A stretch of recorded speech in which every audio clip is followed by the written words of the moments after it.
The snow had been falling since before sundown, and by the time the last of the gray light bled out of the sky, there was nothing left outside Evelyn Mercer's window but white and howling dark. She stood at the glass for a moment longer than she should have, watching the drifts pile against the fence posts until the fence itself disappeared. The wind was the kind that didn't just blow, it pressed, steady and mean, like something with intention behind it, like it wanted in. "Mama?" She turned. Her daughter Clara, 8 years old and wrapped in a quilt that dragged on the floor behind her, stood in the doorway between the main room and the back corner where the children slept. "The fire's getting low," Clara said. "I know it." Evelyn crossed the room and added 2 more logs from the stack beside the hearth, smaller than she would have liked. They were running short on everything: wood, flour, salted meat, lamp oil, running short on almost everything that kept a person alive in a January like this one. She didn't say that out loud. Clara was 8, but the girl had eyes that noticed too much, and Evelyn saw no point in handing fear to a child who was already carrying more than her share. "Where's your brother?" "Asleep." Clara pulled the quilt tighter. "He was crying again. I sang to him until he stopped." Evelyn looked at her daughter for a moment without speaking. 9 months since Thomas Mercer had gone into the ground, thrown from his horse on a dry August afternoon, head cracked on a stone, dead before she could even get to him. And this girl had taken on a kind of quiet she hadn't had before. Not broken quiet. Something older than 8 years had any right to be. "Come here," Evelyn said, and held out her arm. Clara came without hesitation and tucked herself against her mother's side, and they both stood there in front of the fire for a little while, not saying anything, listening to the blizzard throw itself against the walls. The cabin was small. Thomas had built it the first summer they came out, 1871, when they were young enough and foolish enough to think that wanting something hard enough made it possible. The walls were solid. He'd been good with timber, Thomas had. But the gaps between logs had widened over 4 winters, and no amount of mud and horsehair stuffing kept all the cold out. Evelyn could feel it around her ankles even now, even with the fire going, a slow creep of frozen air along the floor. The claim was 160 acres, same as everyone else who'd come out under the Homestead Act. "Good land," Thomas had said. "Good grass, good water when the creek ran." And it was, or it had been. 2 seasons of decent harvests, a small kitchen garden, 4 hogs and a milk cow, and enough chickens to keep eggs on the table. They'd been building toward something. Then August came, and the horse shied, and Thomas went down, and the building stopped. She'd gotten through the fall on stubbornness alone, mostly. Neighbors, the Hendersons 3 miles east, the Polk family 5 miles south, had helped where they could. Men came and finished the hay cutting. Women came with food and stayed to talk. But winter had a way of spreading distance, of pulling each family back into its own 4 walls. And since November, she'd seen almost no one. The provisions she'd laid in weren't enough. She'd known it going into December, had stretched everything as far as stretching would go, had fed the children first and herself what remained. She was thinner than she'd been in years. Not starving, not yet, but she could feel the margin narrowing. Clara had fallen asleep against her shoulder, which happened sometimes. The girl dropping off mid-thought like a lamp going out. Evelyn eased her down onto the pallet near the fire, tucked the quilt around her, and went to check on Daniel. Her son was 6. He'd been sick twice already this winter, chest colds that scared her badly enough that she'd lain awake entire nights listening to him breathe. He was sleeping now, deeply, his small face slack and pale, one hand curled under his cheek. She pressed the back of her fingers to his forehead. Cool enough. She let out a breath she hadn't known she was holding. She went back to the main room and sat down at the table and tried to think practically about what came next. The flour would last another week, maybe 10 days if she was careful. The salt pork was nearly gone. She had dried beans, some cornmeal, a few jars of preserved vegetables from summer. If the storm broke in a day or 2, she might be able to get to the Hendersons. Margaret Henderson was a practical woman who didn't make a person feel ashamed for needing help, which was rarer than it ought to have been. But looking at the window, at the way the glass vibrated faintly in its frame, at the snow that had built up against the lower pane, she didn't think this storm was breaking in a day. She was still sitting there, turning the calculations over in her head, when she heard it. It came from outside, from the direction of the barn, and at first she thought it was the wind finding a new angle of attack, some gap she hadn't sealed well enough. But then it came again, and it had a shape to it that wind didn't have. A sound with weight, a thud, or something close to it. Evelyn sat very still. The livestock, the cow, the 2 remaining hogs, the 4 chickens she'd managed to keep alive. She'd bedded them in well before dark, given them what feed she could spare. Animals made noise. This was probably just the cow shifting against her stall. Probably. She looked at the door. Then she looked at the fire iron hanging beside the hearth. She took the fire iron. The cold hit her the moment she cracked the door. A physical blow, the kind that stole breath before you'd drawn it. She had her coat on, and her husband's coat over that, and still it cut through like the clothes weren't there. She lowered her head and pushed forward into it, the lantern in one hand and the iron in the other, following the faint line of the fence toward the barn. The barn door was latched from the outside, the way she'd left it. She stood outside it for a moment in the howling black, snow stinging her face, listening. Nothing from inside. The cow moved. One of the hogs grunted. She almost turned back. Then she heard it again. Not from inside the barn, but from around the side of it, from the narrow alley between the barn wall and the old lumber pile Thomas had left stacked there and never gotten around to using. She went around the corner, holding the lantern up, and stopped. The horse was dead. She could see that immediately. A big animal, dark-coated, half-buried already under the snow that had drifted against the lumber pile. It had gone down on its side, legs at an angle that told her it hadn't been a slow dying. And leaning against it, one arm draped over the horse's neck as if still seeking warmth from something that no longer had any, was a man. She brought the lantern closer. He was on the ground, half sitting, head dropped forward, snow accumulating on his hat brim and his shoulders. His coat was dark, and she couldn't tell at first if it was just wet or if that was blood. But when she crouched down and brought the light near, she could see the staining along his left side, too dark and too thick to be snowmelt. "Hey," she said. Her voice came out rough from the cold. "Hey, can you hear me?" Nothing. She set the lantern in the snow, reached out, and pulled his hat back from his face. Young.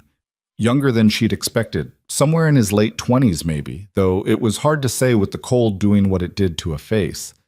Dark hair, several days of beard, and a gash along his jaw that had iced over, which was probably the only reason he hadn't bled out from it. The wound at his side was the real problem. She pressed 2 fingers carefully against it, felt the warmth of fresh blood even through the coat. Still bleeding then. Still alive. She stood up. She stood there in the blizzard for a long moment, lantern in one hand and fire iron in the other, looking down at a man she had never seen before in her life, and she thought about what Thomas would have done. Thomas, who had never turned anyone away from their door.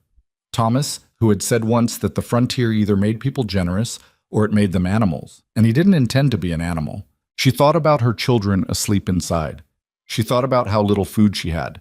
She thought about how little space she had, and how little fuel, and how a stranger who survived might be a stranger who caused trouble, and how she was one woman alone with 2 small children and no way to know who this man was or what he'd done or who was after him.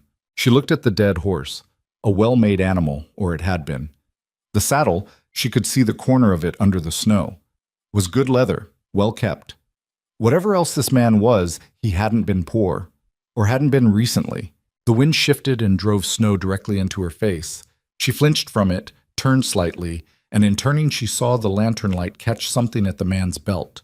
The butt of a revolver, still holstered, and below it, half visible under his coat, the edge of what looked like a leather satchel strapped across his body.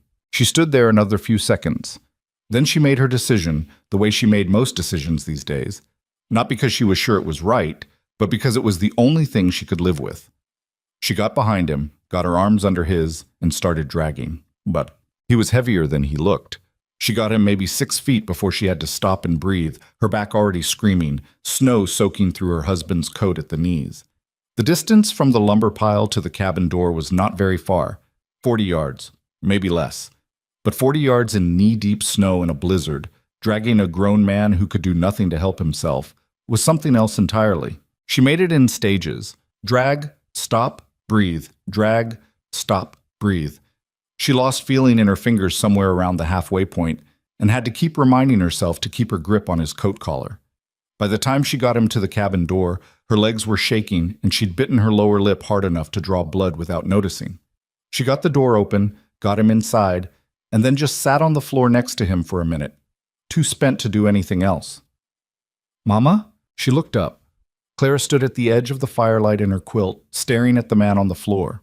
Her expression was not frightened exactly. It was the careful, measuring look of a child who had learned that alarm was a thing to manage, not display. "Who is he?" Clara asked. "I don't know." "Is he dead?" "Not yet." Evelyn pushed herself to her feet. "Get me the extra blanket from the chest, the wool one, and then wake your brother." "You want me to wake Daniel?" "I need the pallet he's sleeping on." Clara went. Evelyn got to work. The coat came off first, which took longer than it should have because her hands were still mostly numb and wouldn't work right. Beneath it, a canvas shirt, stiff with dried blood on the left side and soaked with fresh at the wound. She cut the shirt away with her kitchen knife. There was no other way, and looked at what she was dealing with. The wound was a bullet hole, high on his left side, below the ribs. "Exit wound in the back," she checked, rolling him carefully, which was the better of the two possible situations. The bullet had gone through. Whether it had done fatal damage on the way through was a question she wasn't qualified to answer and couldn't do anything about regardless. She did what she could. She'd tended wounds before, not gunshots, but cuts and tears and one bad break when Thomas had caught his hand in the fence wire, and she knew the principles. Clean it, stop the bleeding, keep it from going to rot. She boiled water even though it cost her precious fuel. She used the last of the carbolic she'd had in the medicine box. She packed the wound with clean cloth and wrapped it tight, tight enough that the man made a sound even unconscious, a sharp exhaled groan that made both children flinch. "He's not going to die, is he?" Daniel asked. He'd come awake fast when Clara roused him, the way frightened children do, and he'd been watching the proceedings from a careful distance with his arms folded tight against his chest. "I don't know," Evelyn said, because she'd decided when Thomas died that she wasn't going to lie to her children about the hard things. "I'm doing what I can." She got him onto the pallet, close to the fire but not too close, got his boots off, good boots, nearly new, and covered him with the wool blanket. The gash on his jaw needed attention too, but when she got near it she could see it was already closed, sealed with cold, and she left it. Too much interference could be as bad as too little. Then she went through his coat pockets. She wasn't sure exactly what she was looking for.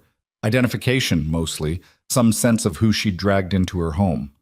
What she found was $43 in paper money and coin, a folding knife with a bone handle, a small tin of tobacco, a brass compass with an engraved back she didn't try to read in the dim light, and a stub of pencil. The leather satchel was another matter. She'd noticed it when she first found him and hadn't been able to see it clearly since, but now she unbuckled it and looked inside. Papers. A considerable number of them, folded and wrapped in oilcloth to protect against the weather. She lifted the oilcloth carefully and looked at the top document, a legal form of some kind, dense with handwriting, with names and parcel numbers and what appeared to be county survey notations. She couldn't make full sense of it in her current state, too tired and too cold and too focused on the immediate problem of keeping this man breathing, but she could see enough to understand that these weren't casual papers. These were documents someone had gone to significant trouble to produce, and apparently someone had gone to significant trouble to stop this man from delivering them. She rewrapped the oilcloth, buckled the satchel closed, and set it aside where she could see it. Then she banked the fire, got her children settled, and sat down in the chair nearest the hearth, wrapped in her own coat, and watched the stranger breathe. She didn't sleep. She told herself she was watching to see if the fever came or the breathing changed, which was true, but it was also true that she didn't entirely trust the man on her floor, unconscious or not. She was a woman alone in a blizzard with $40 in a tin and 2 children and a stranger bleeding onto her only spare blanket, and trust was a luxury that had become considerably more expensive since August. The fire crept lower. She added wood when she had to, watching the supply diminish. Outside, the blizzard didn't relent. Near what she guessed was 2 or 3 in the morning, the man spoke. Not words. At first, just sounds. Disjointed. The kind of thing a person produces when fever dreams meet semi-consciousness. She was at his side quickly, 2 fingers at his throat to check his pulse. Fast, thready, not as strong as she'd have liked, and she could feel the heat coming off him from 6 inches away. The fever had arrived, right on schedule. She got water into him in small amounts, tipping it carefully past his lips, most of it running down his chin. He swallowed some of it, which was a good sign. Then, without warning, his eyes opened. They were gray, she noticed. Dark gray, the color of the sky before a storm. Unfocused at first, moving without tracking, and then gradually steadying until they found her face. He stared at her for a long moment. Where? His voice was a wreck, barely more than a scrape of sound. He stopped, swallowed with what was clearly considerable effort, tried again. Where am I? My home, Evelyn said. You were outside my barn. Your horse was dead. He seemed to be trying to process this. His eyes moved to the low ceiling, then back to her. How long? I brought you in about 4 hours ago, maybe a little more. He tried to sit up. She put a hand flat on his chest and he stopped immediately, which told her more than he probably intended. He had nothing in him, no strength at all. Don't, she said. You've got a bullet wound in your side. It's packed and wrapped, but if you pull it loose, we're going to have a much worse night. He looked down at himself. His jaw tightened. The satchel, he said. She'd been waiting for this. It's here, she said. It's safe. Some of the rigid tension in his face eased just slightly. He looked at her again, studying her with those gray eyes, and she could see him doing exactly what she'd done when she found him, making calculations, assessing, trying to determine what he was dealing with. You're alone? He asked. I have 2 children. No husband? No. She kept her voice flat. He's been dead since August. A pause. I'm sorry. You don't know me well enough to be sorry, she said, not unkindly. What's your name? Another pause, longer this time, and she watched him decide. Rhett Callahan. Evelyn Mercer. This is my claim. She sat back slightly. Who shot you, Mr. Callahan? His eyes went to the satchel again, then back to her. People I'd rather not bring to your door, he said. You already brought them to my door, she said. Or you will, once the storm breaks and they pick up your trail. He didn't argue with that, which meant he knew she was right. The papers in that bag, she said. They're legal documents of some kind. Land surveys. You looked. I looked at the top one. I couldn't read it well in the dark. She watched him. What are they? For a moment, she thought he wasn't going to tell her. He was quiet long enough that she started to think he'd drifted back under, but his eyes stayed open and his jaw was set in a way that looked like decision-making. Evidence, he finally said, against a man named Victor Crow. He runs the Crow Cattle Company, out of the county seat. For the last 3 years, he's been acquiring land, homestead claims mostly. Some of them purchased, some of them foreclosed, and some of them, he stopped, took a labored breath. Some of them taken by fraud, forged transfer documents, false sheriff's notices. Families told their claims failed when they hadn't, told they owed back taxes that didn't exist, run off their land before they understood what was happening. What it got Evelyn was quiet for a moment. How many families? She asked. Best count I have? 17, maybe more. He met her eyes. Including people who'd been on their claims for years, people who built things. Who are you? She asked. Are you a lawman? No. Something moved across his face. Not quite a smile, not quite bitterness. Something between the two. I was a land surveyor. Crow hired me 2 years ago to do legitimate survey work. Boundary lines, parcel mapping, legal work. He paused. Then I started noticing things that didn't match. Survey records that had been altered. Filings that referenced land parcels that didn't exist. I started keeping copies. I started looking into it. Another labored breath. 3 weeks ago, Crow figured out what I was doing. I've been moving since. And the men who shot you? His. He didn't elaborate. He didn't need to. Evelyn looked at the satchel, then she looked at this man on her floor. Thin-faced, fever-bright, held together by cloth strips and stubbornness. And she thought about Thomas again, and about what he would have said about 17 families run off their land. She knew what he would have said. Sleep, she told Rhett Callahan. You're not dying tonight if I have anything to say about it. We'll talk more when you've rested. He looked like he wanted to argue. The fever made the decision for him. His eyes slid closed before he could form the words, and within a minute his breathing had deepened into something more like genuine sleep. Evelyn sat back in the chair. She looked at the satchel. She looked at the door beyond which the blizzard was still tearing at the world, and thought about what came when it stopped. Then she got up, put more wood on the fire, and went to check on her children. The blizzard lasted 2 more days. In that time, Evelyn learned things about keeping a gunshot man alive that she hadn't known before and would have been perfectly content never to know. The fever peaked on the 2nd day, bad enough that he didn't fully recognize where he was or who she was for a stretch of about 6 hours, talking to people who weren't in the room in a low, urgent voice that she didn't try to make sense of.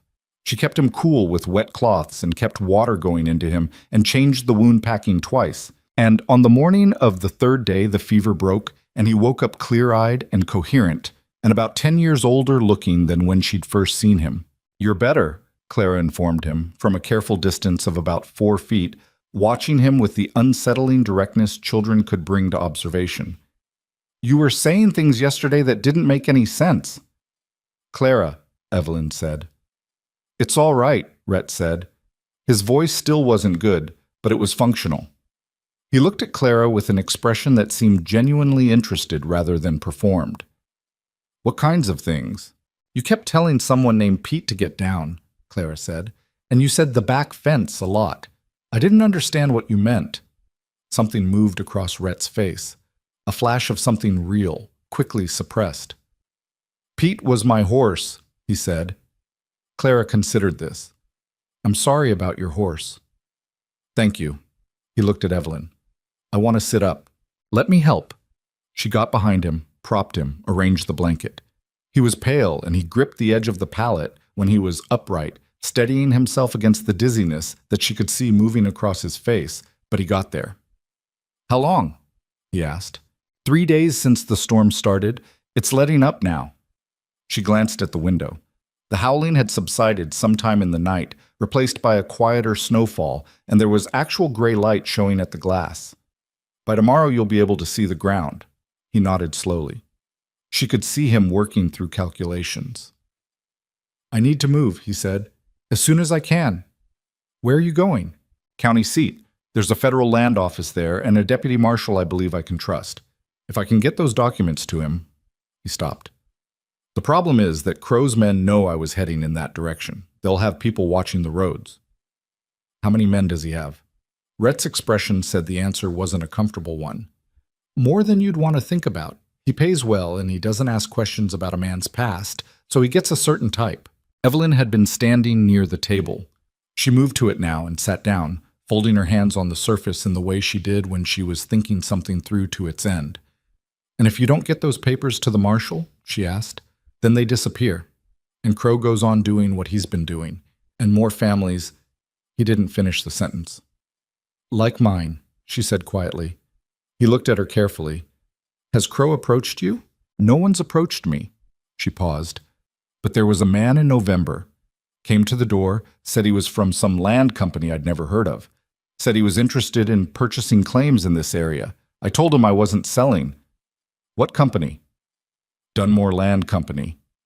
Something changed in Rhett Callahan's expression. It wasn't a large change. His face was the controlled kind, a man who'd learned to keep things interior. But she'd been watching him for 3 days and she caught it. "You know that name," she said. "It's a shell," he said. "A paper company. It exists on one filing and nothing else.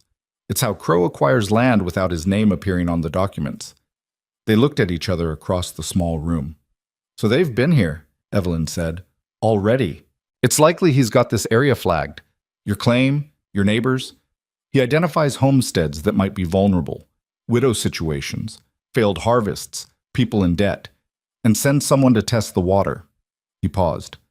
"If you said no and you were left alone, it's possible he moved on. It's also possible he's waiting."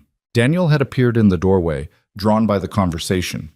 He looked at Rhett with the open suspicion of a 6-year-old who had decided something before he'd gathered all the evidence. "Are you a bad man?" Daniel asked. "Daniel?" Evelyn started. "It's a fair question," Rhett said. He looked at Daniel steadily. No, I'm not a bad man. I don't always do things the smart way, but I try to do them the right way. Daniel chewed on this. Why did someone shoot you? Because I found out something they didn't want found out. What did you find out? That some people were being treated very unfairly, and I was trying to fix it. Daniel seemed to accept this as sufficient. He retreated back toward the sleeping area, though Evelyn suspected he stayed close enough to listen. She looked back at Rhett. I'll make you breakfast, she said. You need to eat. Then we need to figure out what comes next. Mrs. Mercer. Evelyn. He paused. Evelyn. You don't need to be involved in this beyond what you already are. Once the storm clears, if you can point me toward the road, I can take it from there. I don't want to bring more trouble to your door. She thought about the man from the Dunmore Land Company standing on her porch in November, hat in hand, smiling pleasantly while he looked past her at the property.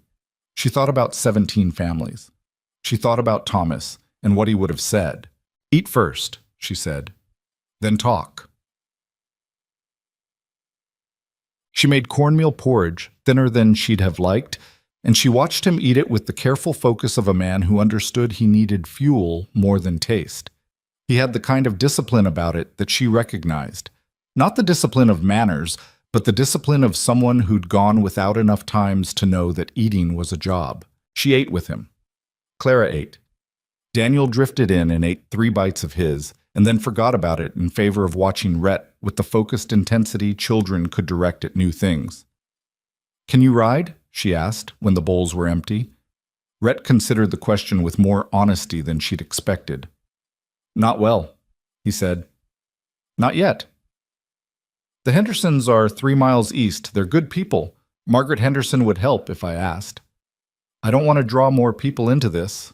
More people are already in it, Evelyn said flatly. That's what you told me. 17 families. My neighbors. People in this valley. She set her bowl down. The question isn't whether people are in it, Mr. Callahan. The question is whether they know they're in it. Because if Crow has his eyes on this area and people don't know... She stopped. My husband used to say that ignorance was only a virtue if nothing was coming for you. Rhett looked at her for a moment. He sounds like he was a good man. He was. She picked up the bowls and moved them to the wash basin. He also would have told you to stop trying to carry this alone when there are people around you who have just as much stake in the outcome. A pause. You don't know me, he said. No, she agreed. I pulled you out of a snowdrift and kept you alive for 3 days, and I still don't know you well. But I know those papers exist, and I know what you told me about Crow, and I know that a man from a company I'd never heard of came to my door in November wanting to buy my land. She turned to face him. That's enough for now. He was quiet for a long moment. Outside, the snow had softened to something almost gentle, and through the window she could see the pale bright light of a winter morning beginning to make shapes out of what had been formless dark. The world, coming back into focus. The road to the county seat, Rhett said slowly. There's more than one way to go. Crow's men will be watching the main road, but there's a back route through the Henderson Pass. I passed it on my way out here. It's rough going in winter, but it's not impossible. If I had a horse... I have my husband's horse, Evelyn said. She's old, but she's solid. He looked up. She stood in front of the wash basin with her arms folded and her expression exactly as settled as she felt. You'll need someone who knows this land, she said. Someone who can make introductions to families in this valley that Crow might be targeting. Someone who knows which neighbors can be trusted and which are frightened enough to talk to the wrong people. She paused. I've lived here 4 years. My husband knew every claim holder from here to the county line. Mrs. Mercer, Evelyn. She held his gaze. And no, I'm not asking your permission. I'm telling you how this is going to go. The corner of his mouth moved. Not quite a smile. He was still in too much pain for real smiles, but something in that direction. What about your children? He asked. The Hendersons have children. Margaret Henderson would take them without question. She was already planning it, she realized. Had been planning it without entirely knowing it since the middle of the night when she'd read the name on those documents in the lamplight. Clara is sensible enough to manage, and Daniel will do what his sister tells him. Rhett was quiet for another moment. He looked down at his hands. If Crow's men find us, Then we'd better not let them find us. She turned back to the wash basin. Rest today. Tomorrow, if you can sit a horse, we ride. She heard him exhale behind her, a long, slow breath, the sound of a man revising his plans to accommodate a reality that hadn't asked his opinion. You're a stubborn woman, he said. I've been called worse. She started washing the bowls. Besides, it wasn't entirely charity, bringing you in from the snow. You're the only person in this valley who knows what Crow is actually doing, and I'd like that information to make it somewhere useful before someone puts a second bullet in you. A beat. That's a practical way to look at it, he said. I've been practical since August, she said. I find it suits the situation. She spent the remainder of that day doing the things that needed doing. She got word to the Hendersons. She rode out herself in the afternoon when the snow had settled and the sky had cleared to a hard, brilliant blue, and explained enough of the situation to Margaret Henderson that the woman's practical face went through several expressions before settling into the determined look Evelyn had counted on. You bring those children tomorrow morning, Margaret said, standing in her doorway with her arms folded. I'll keep them as long as you need. I don't know how long, Evelyn said honestly. Doesn't matter. Margaret glanced past her at the horizon, as if measuring something. Jim will want to know what this is about. I know. I'll tell you both everything I can. She paused.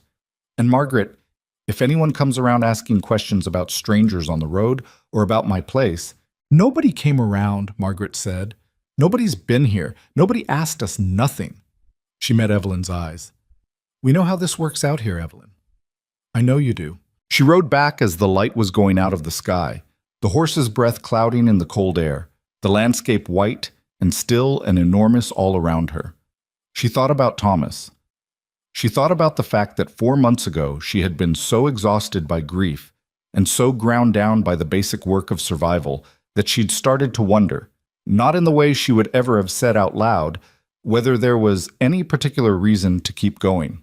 And now here she was, with a plan and a direction, and something that felt uncomfortably like purpose. She wasn't sure what that meant. She wasn't going to look at it too closely. She put the horse in the barn, forked her some hay, and went inside to make supper and tell her children that tomorrow would be different. Pets. That night, after the children were asleep, she sat at the table and went through the documents in the satchel by lamplight, slowly and carefully. Rhett was awake. He'd slept most of the day and was lucid now, watching her from the pallet. And when she had questions, he answered them, walking her through the legal framework of what she was reading. The scope of it was worse than she'd expected. Not just the fraud itself, the forged documents, the false tax notices, the shell company, but the reach of it. The names in those papers. Families she knew, some of them. The Wicker claim, 2 miles north. The Aldersons, over by the East Creek. A dozen others spread across the valley and into the county beyond. Some of them had already lost their claims. Some of them, she now understood, had been driven out and didn't know why, had assumed it was their own failure rather than someone else's scheming.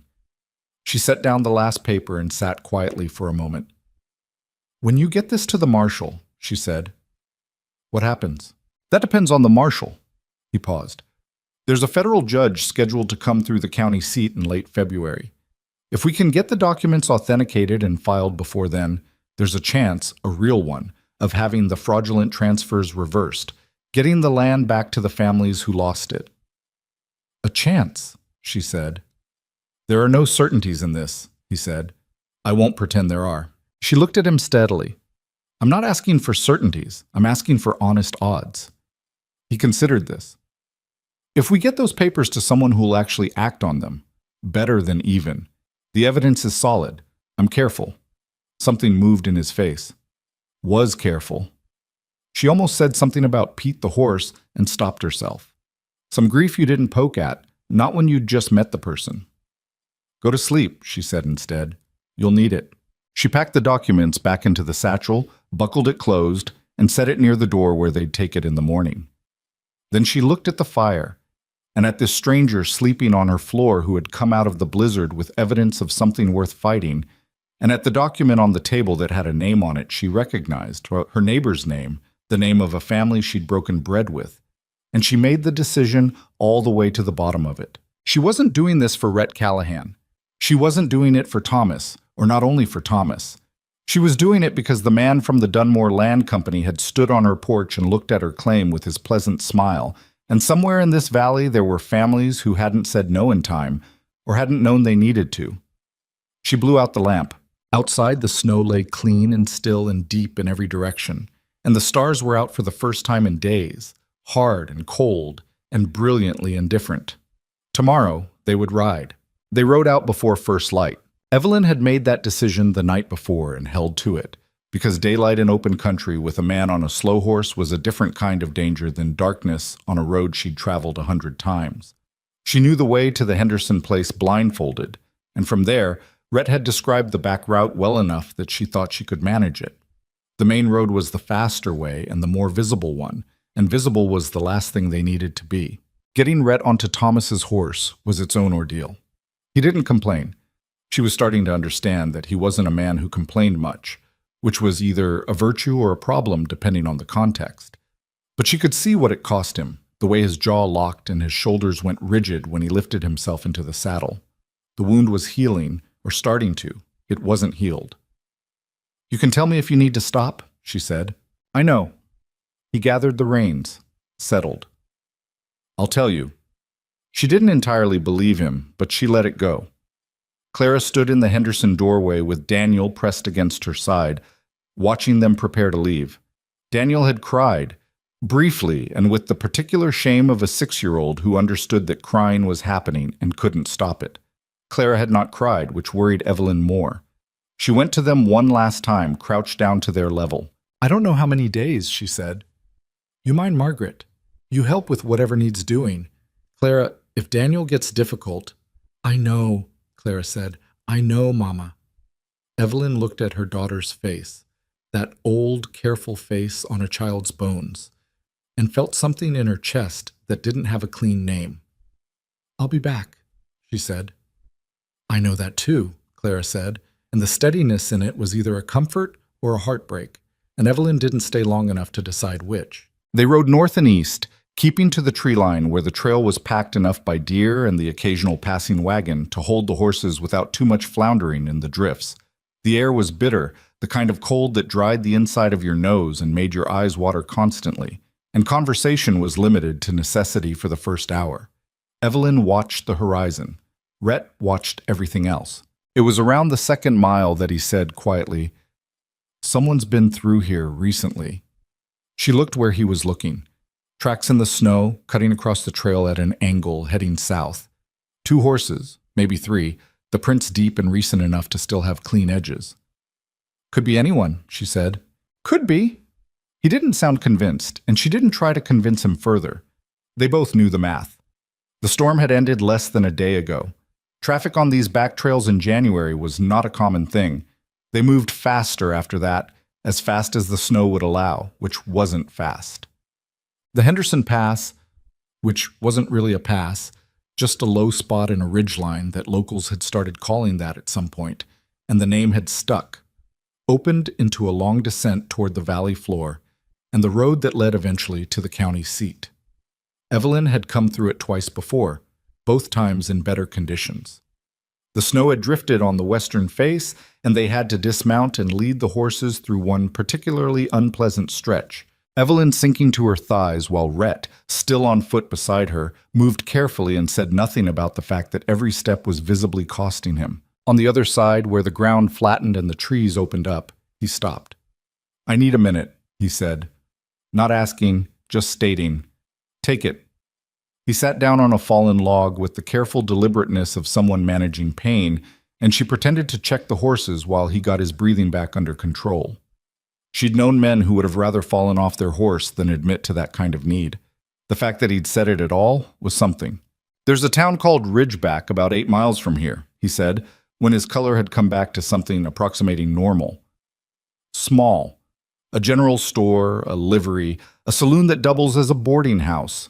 I need to get something there before we go to the marshal." She turned. "What's something?" "I told you I'd been keeping copies of documents. The ones in the satchel are the originals, the most important pieces. But there's a second set, partial, that I left with someone in Ridgeback for safekeeping. If anything happened to me." He paused. "A woman named Cora Dunst." She runs the general store. I've known her 12 years. You trust her? As much as I trust anyone. She considered this. 8 miles in this terrain would take most of the day. And if Crow's men are watching Ridgeback? Then we're careful. He met her eyes. The partial copies aren't essential if we already have the originals, but they're corroborating. If Crow's lawyers try to challenge the authenticity of the documents, and they will, that's exactly what they'll do. Having a second set in a separate location, held by an independent party, makes that argument harder to run. She couldn't argue with the logic. She didn't try. All right, she said. Ridgeback first, then. They came into Ridgeback from the north side, which was the less traveled approach, and put them on a street behind the main building line. Evelyn had been through the town twice, once with Thomas to pick up a piece of machinery he'd ordered, and once on her own to send a letter, and she had a general sense of its layout. Small, quiet. The kind of place where a stranger got noticed. They left the horses at the livery on the edge of town, in a stall at the back, and walked. Rhett pulled his hat down and moved with the slightly hunched, unremarkable posture of a man trying not to be looked at. He was reasonably successful at it. The general store occupied a squat building on the main street with a porch that needed new boards and a window display of winter goods that hadn't changed, from the look of it, since October. A bell above the door announced them when they entered. The woman behind the counter looked up. She was somewhere in her 50s, lean and brown-haired, gone gray at the temples, with the direct, undecorated gaze of someone who'd run a business alone for a long time and didn't have patience for theater. Her eyes found Rhett, and something moved in her face. Relief and worry arriving simultaneously, the way they did when someone you'd been anxious about turned up alive but looking worse than you'd hoped. "You look terrible," she said. "Good to see you too, Cora." "I heard you'd been shot." She came around the counter. There were no other customers in the store, which was a mercy. "I heard it from Ed Finley, who heard it from someone on the Crow payroll, which means I mostly discounted the specifics but took the general shape of it seriously." The general shape was accurate. He pulled his coat aside enough to indicate the bandaging at his side, and she looked at it with the sharp clinical eye of someone who'd dressed enough wounds to know what she was seeing. "Whoever rapped that knew what they were doing," she said, and looked at Evelyn. "This is Evelyn Mercer," Rhett said. "She's the reason I'm upright. Her homestead is in the valley, about 12 miles east." Cora Dunst looked at her with the measuring look of someone revising an initial assessment. "You brought him in from the cold?" "He was beside my barn," Evelyn said. It seemed like the practical thing. Something shifted in Cora's expression, a kind of dry approval. "The package you left with me," she said to Rhett. "It's still here, in the storeroom, in the place we discussed." She moved back toward the counter. "I assume you want it." "I want you to hold on to it a little longer, actually," Rhett said. "We're heading to the county seat. Once I've filed with the marshal, I'll send word to you. If something happens to us before we get there—" "Nothing's happening to anyone," Cora said flatly. "Don't be dramatic." But she was listening, and Evelyn could see her absorbing the instruction. "If we don't send word within 5 days," Rhett continued, "you take that package and you get it to Judge Harlan Foss in Callaway County. He's the federal circuit judge.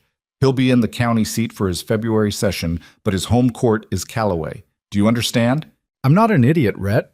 Cora's voice was tart, but underneath it was the particular steadiness of someone who had just accepted a responsibility and already meant to carry it. 5 days, Judge Foss in Callaway, if I don't hear." "That's it." She looked at him for a moment. "You should eat something before you go, both of you. You look like winter happened to you personally." They ate at the small table in the back of the store that Cora apparently used for her own meals. Salt pork and cold cornbread and coffee that was real, actual coffee, the first Evelyn had tasted in weeks, and the warmth of it going down was almost overwhelming. She sat across from Rhett and watched him eat and thought that he was, despite everything, improving. Color coming back, eyes clearer than they'd been. It was Cora, refilling their cups, who said what nobody had yet said out loud. "They had a man in here 2 days ago," she said, keeping her voice conversational, moving back around to her side of the counter. "Asking questions. Said he was looking for a friend of his, surveyor type, dark hair. Said his friend owed him money and he was just trying to collect." She met Rhett's eyes. He had that particular look that men who do Crow's errands get. The silence in the room changed quality. "What did you tell him?" Rhett asked. I told him I hadn't seen anybody matching that description, and that men who come into my store looking for other men usually don't buy anything, and I had a business to run. She paused. He bought a tin of crackers and left, but he was in the saloon later, still in town when I closed up last night. Is he still here now? I don't know, I haven't looked. She said it without apology. But I'd move carefully when you go. Evelyn set down her cup and looked at Rhett. He was doing the same calculation she was. She could see it happening, and arriving at the same answer, which was that there was no version of this that didn't involve Crow's people knowing roughly where they were within a matter of hours, whether that man was still in town or not. Someone had tracked Rhett to the valley. They'd picked up the trail east. Once the storm cleared, it wasn't a great mystery where that trail was leading. We need to move, she said. Yes. He stood carefully, managed it without help, which she took as a sign of genuine improvement. Cora, go, Cora said. I've been keeping secrets since before you were old enough to have any. I'll keep these. He nodded once, looked like he wanted to say something else, and thought better of it. They went out the back. The trouble found them about 4 miles south of Ridgeback, which Evelyn had been half expecting for the last 2 hours. Not the man from the saloon, at least she didn't think so. 2 riders who came out of a break in the tree line to the west and fell in behind them at a distance that was too deliberate to be coincidence, too far back to be accidental company. Rhett spotted them before she did. Don't look back, he said quietly. They've been there since the last creek crossing. She kept her eyes forward. How many? 2. A pause. There may be more ahead. The road they were on ran through open ground for another mile before it curved back into tree cover. And open ground was the worst place to be if someone decided to close the distance. She thought about this. She thought about the revolver at Rhett's hip. He'd checked it before they left the livery, a quiet professional habit she'd noticed. And she thought about the rifle in the saddle scabbard on Thomas's horse. And she thought about the fact that she hadn't fired a rifle at anything that shot back before. And this was probably not the ideal time to learn. There's a crossroad about half a mile ahead, she said. East Fork goes to the Wicker claim. Jim Wicker's a decent man, and he's got... We can't stop, Rhett said. The more people involved, the more people at risk. She wanted to argue with this. She wasn't sure he was wrong. They rode steadily, not fast enough to signal panic, not slow enough to let the distance behind them close. The 2 riders maintained their spacing, following without approaching, which meant either patience or waiting for something, a signal, a location, another group. The crossroad came. They kept straight, south toward the county seat. Evelyn didn't look back, kept her eyes on the road ahead, and counted seconds. After 3 minutes, Rhett said, They took the East Fork. She let out a breath. That's not relief, he said immediately. That's worse. It means they're not trying to take us on the road. They're going around. She understood before he finished the sentence. They know where we're headed. Or they're making sure we get a message. He glanced at her. Crow doesn't want gunfire on a public road if he can avoid it. Too many questions. What he wants is to discourage, to make people understand that going to the authorities is more trouble than it's worth. And if discouragement doesn't work? His jaw was set. Then the next stage after discouragement is something else. They rode in silence for a while. The road curved south and the tree cover thickened, which was something, and the light was getting low enough that the shadows were starting to pull long across the snow. The families in those documents, Evelyn said, did any of them try to go to a lawman? Rhett was quiet for a moment. 1. Name of Hargrove. Filed a complaint with the county sheriff back in the spring. He paused. The county sheriff is on Crow's payroll. Hargrove's claim was sold at a tax auction 3 weeks after he filed. She absorbed this. The deputy marshal, she said, but the one you said you trust. How sure are you? His name is Cal Briggs. He worked under a federal marshal I knew years ago, a straight man. Briggs transferred out here 2 years ago. I've talked to him, not about this, not directly, but enough to take his measure. Another pause. I'm not certain. You're never certain with anyone. But he's the best option I've got, and the federal level matters because Crow's grip on the county doesn't extend as cleanly to federal jurisdiction. How far is the county seat from here? At this pace, tomorrow afternoon. 1 more night on the road, then. She'd brought enough provisions for 2, had packed with that in mind. They'd need to find somewhere to shelter. She had a thought about an abandoned trapper's cabin she'd heard about somewhere in this corridor, though she wasn't certain of its exact location. "Rhett," she said. He looked at her. "What happens after? If this works? If the marshal acts? If the judge hears the case? What happens to you?" He seemed to find the question unexpected. He looked back at the road.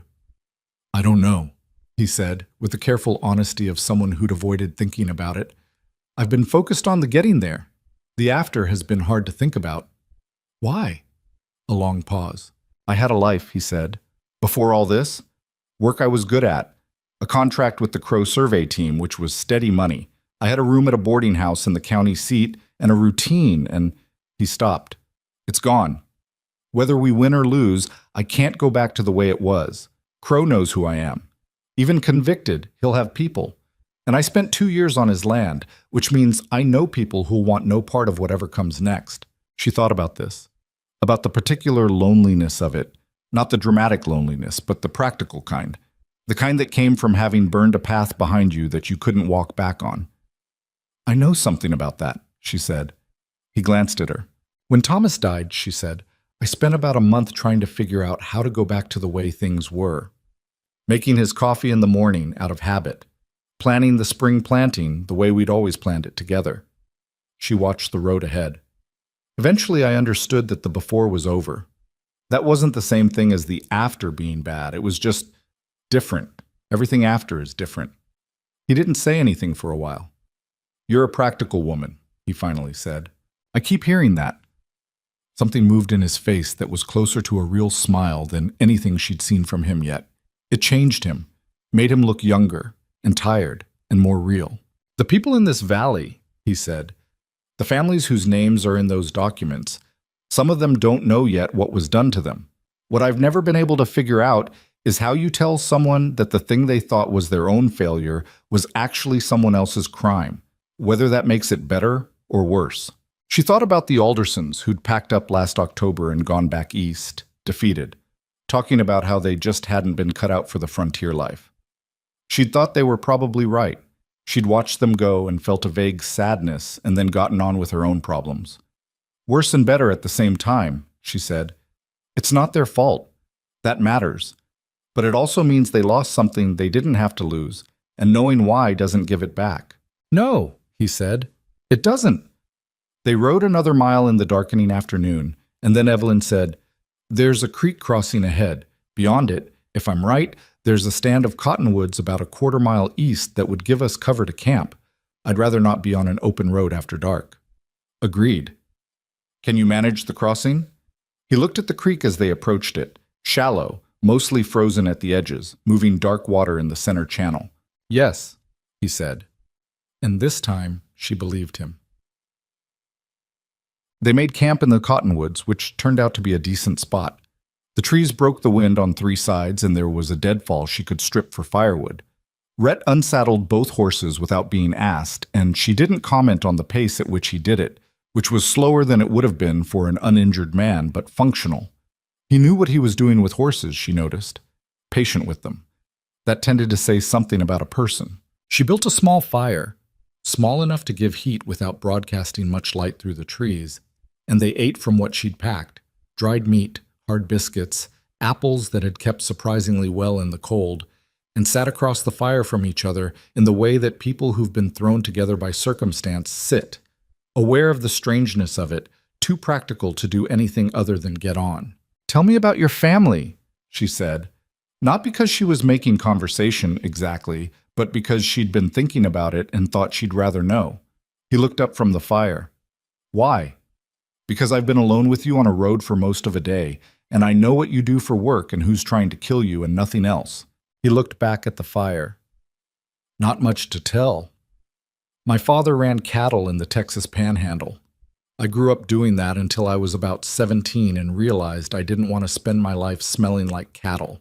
I had a facility for mathematics, for maps, took a surveying apprenticeship and moved on." He paused. "My father died some years back. Mother before that. I have a sister in Kansas, married, 3 children. We correspond." "That's it?" "I was engaged once," he said, and then didn't say anything else for a moment. It didn't come to the right end. She was from a town family. I was always going to be somewhere different than where I was. He turned the piece of dried meat in his hand. It wasn't bad blood. We just wanted different things, and it took us too long to figure that out. Evelyn thought about Thomas and about the way he used to fall asleep in the chair after supper and then insist he'd only been resting his eyes. Marriage is hard to get right, she said. Was yours? Most of the time, she said, and meant it. We fought. Especially the second winter when everything was harder than we'd thought it would be and we were too tired to be kind to each other. But we worked through it. He was... She stopped, looked at the fire. He was a good man who tried hard and sometimes fell short and always got back up. That's probably the best you can say about anyone. It's enough, Rhett said quietly. It was a strange sort of intimacy, sitting across a small fire in a stand of winter cottonwoods, with a man she'd known less than a week, talking about people they'd lost. But it didn't feel wrong. It felt like the kind of conversation that happened when the ordinary scaffolding of social life got stripped away and people were left with just the actual things. She let it sit for a while without filling it. The fire popped. An owl moved somewhere in the trees above them, a soft disruption of branches, and settled. Crow's men, she said eventually. The two who followed us today. They'll report back. Yes. He'll know we're heading to the county seat. He already knows. He knew as soon as I ran. Rhett looked at the fire. The question he's trying to answer is whether we get there before he can do something about it, and whether if we do, it'll actually matter. Will it? I think so. He met her eyes across the fire. I have to think so. Otherwise, what was the point of any of it? She understood that. The particular human need to believe the cost of something wasn't wasted. She'd felt it herself, sitting in the cabin in October watching the crops come in smaller than they needed to be, telling herself that it was worth it, that Thomas's work and her work and the children's work all meant something, that you didn't just build something and have it come to nothing. Tell me about Crow, she said, who he actually is, not just what he's doing. Rhett was quiet for a moment. He came to this territory about 10 years ago, he said, started with a small cattle operation. Genuinely started small from what I've been able to piece together. He wasn't always rich. He was shrewd, though. He understood land in a way that most cattlemen didn't, understood that the real money wasn't in the cattle, it was in controlling the water and the grass. If you own the right parcels, you control access to everything that matters. And the homesteaders were in the way. Exactly. The Homestead Act opened up land that the big operators had been grazing on for free. Suddenly, there were fences and claims and families who had legal right to parcels that Crow needed. He paused. Most people in his position found ways to work around it, or bought people out fairly. Crow found a cheaper way. He's smart, Evelyn said, not admiringly, just acknowledging it. He's very smart, and he's patient, and he has a lawyer named Ashwick who is possibly smarter than he is, which is the part that worries me most. Ashwick will be the one trying to dismantle the documents in court. He'll look for procedural errors, chain of custody problems, anything to exclude evidence. Rhett paused. Which is why the second set with Cora matters. Which is why the witnesses matter. People who can speak to what happened to them directly, not just what the papers say. She was ahead of him. The families in this valley, she said. The ones still here. The ones who were approached and didn't understand what was happening. If they testified, it would be considerably harder to argue the documents were isolated fabrications. He looked at her carefully. I've been thinking about that. Getting people to come forward is, I know these people, she said. I know which ones will stand up and which ones are too afraid. My husband knew them better. She paused. I know who to talk to. He was quiet for a moment. It's one thing to ride with me to the county seat, he said. Witnesses, organizing. That's a different kind of involvement, Evelyn. That's putting yourself in the middle of this for weeks, maybe longer. Your children... My children are safe with Margaret Henderson. She kept her voice level. And this valley is where I live. These are my neighbors, some of them. If Crow is looking at this land, then he's looking at my claim. He's looking at the Henderson claim and the Wicker claim and every other family along that creek. She held his gaze. You asked me earlier whether I understood the risk. I understood it when I dragged you out of the snow. The risk was already there. I just didn't know its name. The fire had burned low. She put another piece of the deadfall on it, and sparks drifted upward through the cottonwood branches, orange against the black. "The satchel," she said. "Is it safe where we have it?" "I sleep with it," he said simply. She almost laughed. Didn't quite. Good. She arranged her bedroll and got into it, keeping her coat on, her back to one of the larger cottonwood trunks. The cold was serious but manageable with the fire, and she'd slept in worse conditions than this over 4 winters on the claim. From across the fire, Rhett said, "I want you to know what you did. Pulling me out of that storm, keeping me alive, everything since. I don't have the right words for it." She looked up at the stars visible through the branches, cold and far away and unconcerned with any of this. "You'd have done the same," she said. A pause. "I would have tried," he said. "I'm not sure I'd have managed as well." She closed her eyes. "Sleep," she said. "We've got another day's ride tomorrow, and I don't want to be on that road tired." He was quiet, and then after a while his breathing changed, and she thought he'd actually taken her at her word for once. She lay there for a while longer, listening to the horses move and the fire settle, and she thought about the county seat and the marshal and 17 families and the name Dunmore Land Company spoken pleasantly on her porch by a man with a pleasant smile. Tomorrow, then. She slept. They reached the county seat by mid-afternoon the following day, coming in from the north along the back road that Rhett had mapped in his head during the long ride, avoiding the main approach where the 2 men who'd followed them out of Ridgeback might have positioned themselves or passed word ahead. The town was called Harrow, not a large place, maybe 400 people in winter, more in the warmer months when the cattle drives brought traffic, and it sat in a shallow valley between 2 ridges with the kind of permanence that came from having a courthouse and a land office and enough commerce to make leaving seem impractical. Evelyn had been here 3 times in 4 years. It felt different coming in this way, cautious, watching doorways. The federal deputy marshal's office was a narrow building on the east side of the main street, wedged between a harness shop and a building that appeared to be trying to decide whether it was a law office or a bank. The sign above the door said Deputy Marshal, U.S., Cal Briggs, in painted letters that had weathered to near illegibility. Rhett stopped his horse outside it and sat for a moment, just looking. "If he's bought," Evelyn said quietly, "then we ride for Callaway County without stopping." He glanced at her. "But I don't think he is." They tied the horses and went in. Cal Briggs was a compact, sandy-haired man in his early 40s who looked up from the desk where he was doing paperwork with the measured, unhurried expression of someone who'd trained himself not to show reaction until he had reason to.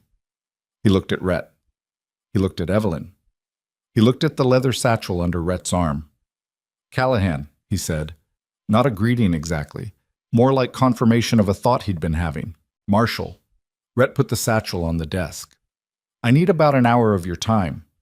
Briggs looked at the satchel. Then he stood up, went to the door, turned the bolt, and pulled the shade down over the window. "Sit down," he said. "Both of you."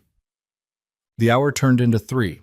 Briggs went through the documents with the methodical focus of a man who read legal papers for a living and knew exactly what he was looking at. He asked questions, precise, skeptical questions, the kind designed not to trip someone up, but to close the gaps that a lawyer would later try to drive through. Rhett answered them. Evelyn answered the ones about what she'd seen and heard, the Dunmore Land Company man on her porch.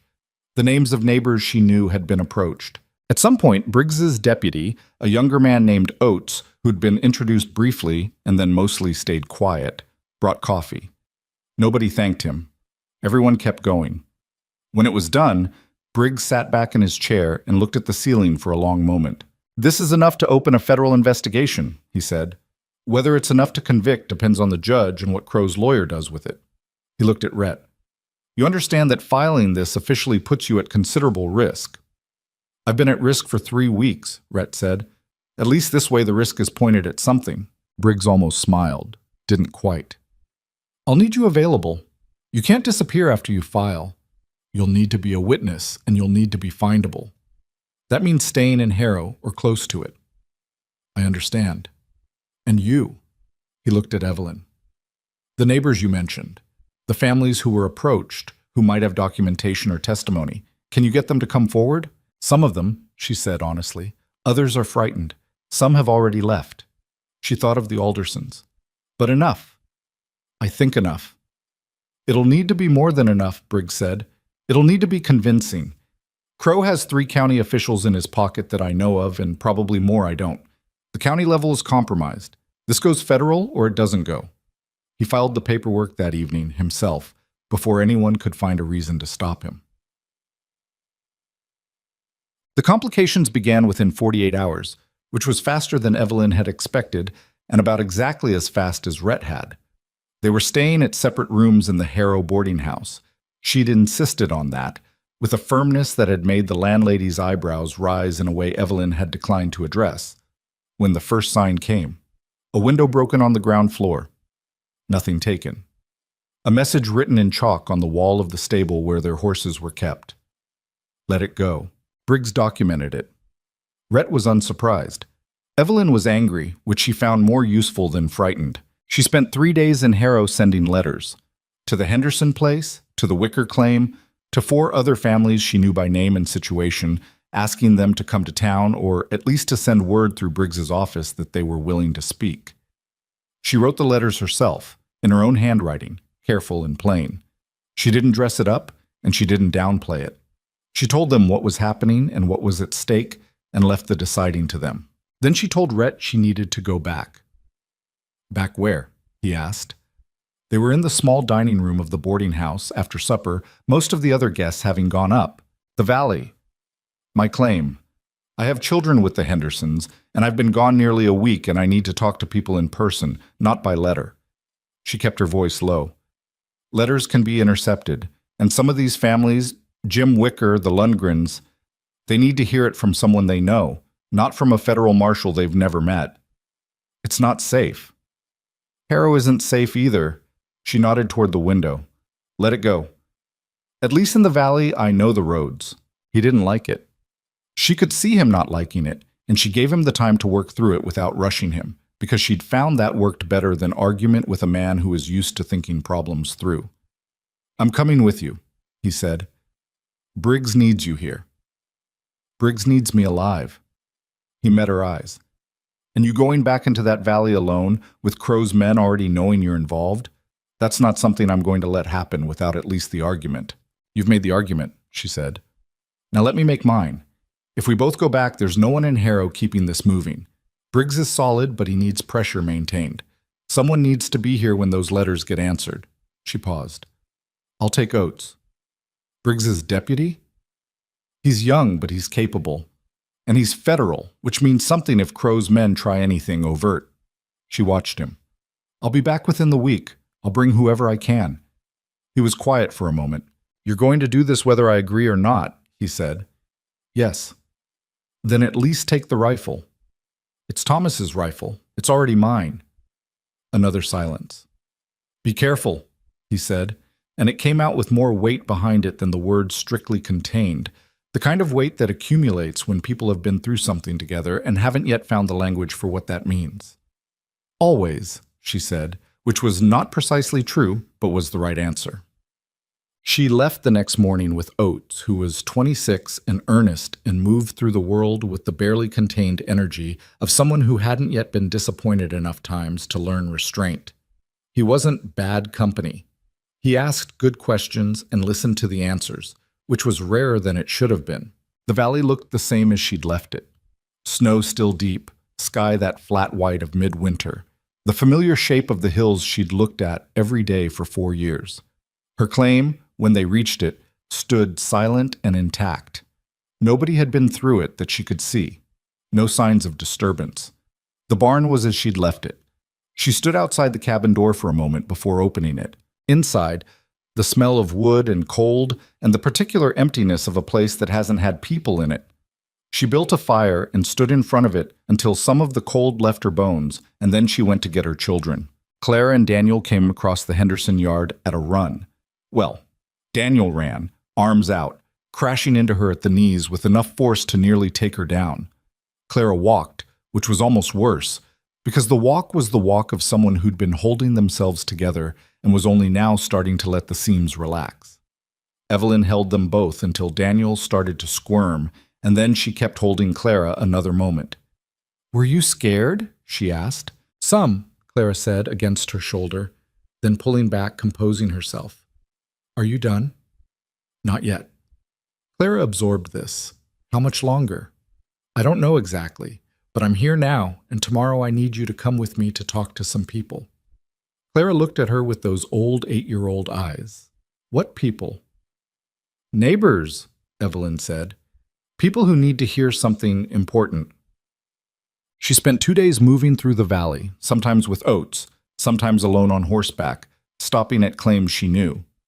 The conversations were not easy. Some people slammed doors in her face, not many, but enough to remind her that fear was a reasonable response to what she was asking. Others listened with the tight, controlled expression of people who'd already suspected something was wrong and hadn't wanted to be right. Jim Wicker listened for 45 minutes, standing in his barn because his wife didn't want the children to hear, and then said, I knew something wasn't right with that tax notice. I knew it. I paid it because I didn't know what else to do, but the numbers didn't add up. That notice may have been fraudulent, Evelyn said. We can't know for certain until a federal examiner looks at the county records, but Rhett Callahan's documents suggest it. Wicker was a big man, the kind of big that came from work rather than size, and he stood with his arms folded and his jaw working. You're asking me to go to Harrow and say this in front of a lawman, he said. I'm asking you to tell the truth about what happened to you, she said. That's all? He looked at her for a long time. My wife, he said. What about... I'm not asking her to come. I'm not asking your children. Just you. Just the truth about that tax notice and anything else you remember about anyone approaching you. He agreed. Not immediately, not happily, but he agreed. The Lundgrens were harder. Old Matthias Lundgren had seen more than Jim Wicker and had more reason for caution.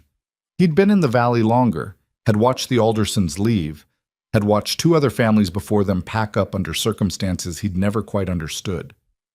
He sat across from Evelyn at his kitchen table, and his wife Britta brought coffee, and then stood at the kitchen door and listened to all of it. If we go forward, Matthias said, if we stand up and say these things, what stops Crow from coming after us directly? The federal filing, Evelyn said. If anything happens to witnesses after a federal complaint is filed, it becomes evidence of obstruction. It makes Crow's situation considerably worse. Considerably worse, Matthias repeated flatly. That's not protection. No, she said. It isn't. I won't pretend it is. Britta spoke from the doorway. Are you afraid? Evelyn looked at her. Yes. Are you going forward anyway? Yes. Britta and Matthias looked at each other with the communication of people who've been married long enough to hold whole conversations in a glance. Then Matthias turned back to the table. We'll come, he said. She was on her way back to the cabin, late on the second evening, Oates riding a few lengths behind her when she smelled the smoke. At first she thought it was a chimney, someone's stove, the ordinary smell of a winter evening in the valley. But it had a different character to it, thicker and wrong-directioned for any chimney she knew in this stretch of road. And when she crested the small rise that looked down toward her property, she saw the orange light against the sky and understood what she was looking at. The barn was on fire. She put her heels to the horse before the thought was even fully formed, Oates shouting something behind her, and covered the quarter-mile to the property gate in a flat run that the old mare hadn't been asked for in years. The barn was well alight by the time she got there. The back half of it, flames already through the roof on the east side, the horrible sound of burning timber and the screaming of the cow inside. She was off the horse and at the barn door before Oates caught up with her. The livestock, she started. Don't go in there. He grabbed her arm. Mrs. Mercer, don't go in. The cow is... Listen to me. His voice was sharp. This fire didn't start by itself. Whoever set it may still be... The shot came from the tree line to the north. It hit the fence post beside her head and showered her with splinters, and she dropped without deciding to, down behind the water trough, and Oates was already low and moving, drawing his sidearm, putting himself between her and the tree line. 2 more shots, fast, both high. Warning shots, or poor aim in the dark. She couldn't tell which. She had the rifle off her back somehow, the instinct of it surprising her, and she was working the lever when a 3rd shot came closer, much closer, and she heard Oates make a sharp sound. Oates! She scrambled toward him. Oates, are you... Arm, he said through his teeth. Left arm. Not bad. Don't. He pushed her back. Stay down. She stayed down, but she had the rifle up and her eyes on the tree line, and when she saw movement, a shape, a horse shifting, she fired. Not at the shape directly, because she didn't know who it was, and darkness and distance made certainty impossible, but close enough to it that the horse shied visibly. Voices from the tree line, 2, maybe 3 men, and then hoofbeats, receding north. Evelyn stayed behind the trough until the hoofbeats were gone, which was longer than her instincts wanted, because instinct said the cow was still screaming and the barn was still burning and there were things to be done. Oates was putting pressure on his arm with his other hand, jaw locked, saying nothing useful. "Can you ride?" she asked. "Yes." "Then I need you to go to Wicker. He's 3 miles east. Tell him what happened and tell him to get word to Briggs." "I'm not leaving you here alone. I'm not alone." She was on her feet, moving toward the barn. "I'm in my own yard, and those men are gone, and the barn is burning. Go." She got the barn door open, and the smoke hit her like a wall. She pulled her coat up over her mouth and went in low, found the cow's stall by sound, got the rope, and got the animal out of the building through a combination of pulling and what she could only describe afterward as shouting, which she'd never thought of as a useful tool, but turned out to have some effect on panicked livestock. The chickens she couldn't save. The structure itself she couldn't save. She got the cow clear, got the 2 hogs out through the side door, terrified, shrieking, but alive, and then she stood back and watched the barn burn down. It took most of the night. She sat on the fence rail with Thomas's rifle across her knees and watched the building her husband had put up in the summer of 1871 come down in a long orange collapse, and she felt something that wasn't quite grief and wasn't quite rage but contained elements of both. A tired, bone-deep anger, the kind that didn't have anywhere specific to go and so just sat in you, heavy, and made everything taste like ash. She thought about the man from the Dunmore Land Company and his pleasant smile. Let it go. She hadn't, and so this was the response. Not a direct confrontation, Crow was too careful for that, but a demonstration. This is what we can do to you while you sleep. Imagine what comes next if you keep pushing. The cabin was untouched, she noticed. Deliberate. They could have burned that too, could have burned everything, but they'd chosen the barn. Enough to hurt, not enough to make her a martyr. Crow was thinking ahead, which meant he wasn't panicking, which meant he thought he still had room to maneuver. She was still sitting on the fence rail when Wicker arrived with 2 of his hands and Oates, arm wrapped in a cloth, looking pale and furious. Behind them came the Lundgrens, which surprised her, and then a 4th wagon she didn't recognize in the dark. People coming toward a fire to help. Just what people did. "The animals?" Wicker asked. "Cow and hogs made it." She climbed down from the rail. Her legs were stiff from the cold and the sitting. "Chickens didn't." Wicker looked at what remained of the barn, embers and shape, the skeletal upright still standing in a few places like blackened teeth. His expression was closed and hard. "This is what they do," he said, mostly to himself. "Yes," Evelyn said. He looked at her. "We're still going to Harrow." "Good." She looked at the people who'd come. Wicker's men, the Lundgrens, the wagon she didn't know, which turned out to be a family named Purcell, who'd seen the light on the horizon and come to find out what was burning. She looked at them all in the dying firelight. "I want to leave at first light. Everyone who's coming, I want them ready before dawn." No. Wicker's oldest hand, a man named Dewey, who was somewhere north of 50 and had the unhurried competence of someone who'd seen most things and stopped being surprised, found signs in the tree line before the fire was fully cold. 3 horses, distinctive shoe on one of them, a slightly offset nail pattern on the left rear. He pointed it out to Oates, who had Wicker's wife redress his wound and then wrote the description in his notebook with his good hand. "Whoever sets the shoe," Dewey said, "the smith'll know." "If it was done locally," Oates said. "Work like that has a local quality to it," Dewey said. He wasn't being precise, but he meant something specific, the way men who worked with horses knew each other's craft. "That offset's not accident, it's correction. Someone knowing that horse had an alignment problem and addressing it." He shrugged. "There aren't that many smiths in a 20-mile radius." It was the kind of thing that wouldn't convict anyone by itself, but it was the kind of thing that built a picture, and pictures were what Briggs had said they needed. Evelyn slept 2 hours before dawn, on her own pallet in her own cabin with the rifle beside her. She didn't undress. She lay on top of the covers and closed her eyes. And she slept the way people sleep when they're too exhausted for their own anxiety to keep them awake. When she woke, it was still dark. And for one half-conscious moment, she heard the barn sound she'd been hearing for 4 years. The cow moving, the settling of old timber. And then remembered, and the missing of it hit her like something physical. Thomas had built that barn, had been proud of it, unnecessarily proud, had said it was better than any barn in the territory, which was not true, but she'd never told him so. She got up and put water on for coffee and started getting ready to go back to Harrow. Clara was awake. She'd slept at the Henderson place still. Wicker had brought word to keep the children there. And when Oates went to collect her, she came in the door with Daniel on her heels and looked at what remained of the barn through the morning gray light without saying anything for a long moment. Then she said, "Did they do that on purpose?" "Yes," Evelyn said. "Because of the papers? Because of what we're doing with them?" Clara was quiet another moment. "Did it work? Did they scare you enough to stop?" Evelyn looked at her daughter, 8 years old and asking the right question. "No," she said. Clara nodded once, definitively, and then went to help Daniel with his coat. They made a larger party than she'd expected by the time they actually set out. Wicker came with 2 of his hands. The Lundgrens came. The Purcells came.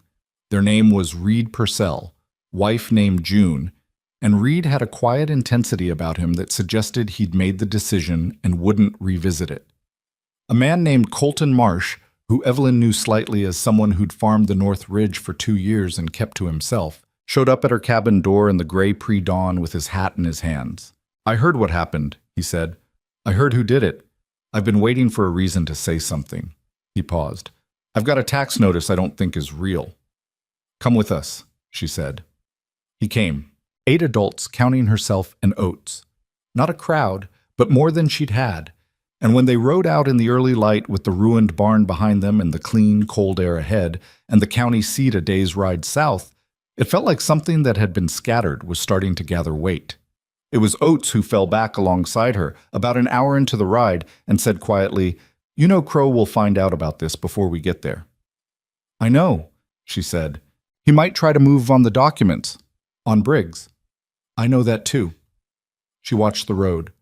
"Which is why I need you to ride ahead. You're faster than this group, and your arm needs a doctor. Get to Harrow before us, tell Callahan what happened, and tell Briggs to keep those documents in the federal safe." He hesitated. The instinct to stay with the group was plain on his face. "Go," she said. "We'll be all right. There are enough of us that they won't try anything on the road in daylight." She believed that. Mostly.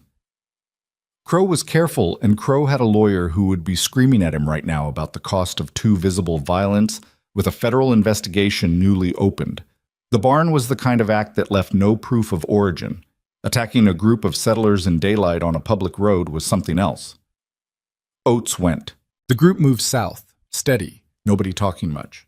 Wicker rode alongside Evelyn for a stretch, and she told him, piece by piece, what was actually in the documents. Not the legal language, but what it meant, what Crow had done, and how, and to whom. He listened without interruption, which wasn't like him, and when she was finished, he was quiet for a while. "The Aldersons," he said. "They went back east. They thought they'd failed." "I know. Is there any chance of... Will they be able to come back? If this works?" Evelyn had been thinking about this since the night in the cottonwoods, since Rhett had talked about families who didn't know what had been done to them. "I don't know," she said. "I hope so, but I don't know." He absorbed this in silence. The valley fell behind them as the road climbed the southern ridge, and from the top of it, Evelyn could see the whole spread of the land below, white and still and enormous. The creek a dark line through it, the smoke of various chimney stacks rising straight in the windless morning. Her land, her neighbor's land, the land of people who'd come here with the same stubborn, half-deluded hope she and Thomas had brought, believing that what you built could be yours if you just built it hard enough. She turned her horse south and rode. They were 2 hours out from Harrow when the rider came north toward them fast. and for a bad moment she thought it was Crow's men, and her hand went to the rifle. But the shape of the horse was familiar before she could see the face, and then she could see the face, and it was Rhett. He pulled up beside her, and his expression told her something before his words did. It was the expression of someone managing two things at once and not comfortable with either. "Oates got to me," he said. "I heard about the barn." "I'm all right." He looked at her, a quick inventory checking, and seemed to accept this. Then he looked back at the group behind her. "You actually got them to come," he said. "I told you I would." He looked at her again, and this time it was different, something less inventory and more, she didn't find the word immediately. Present, maybe. Like he was seeing her in a particular way. "Crow's lawyer filed a motion this morning," he said, "trying to get the federal complaint dismissed on jurisdictional grounds. Briggs says it won't work, but it's buying time."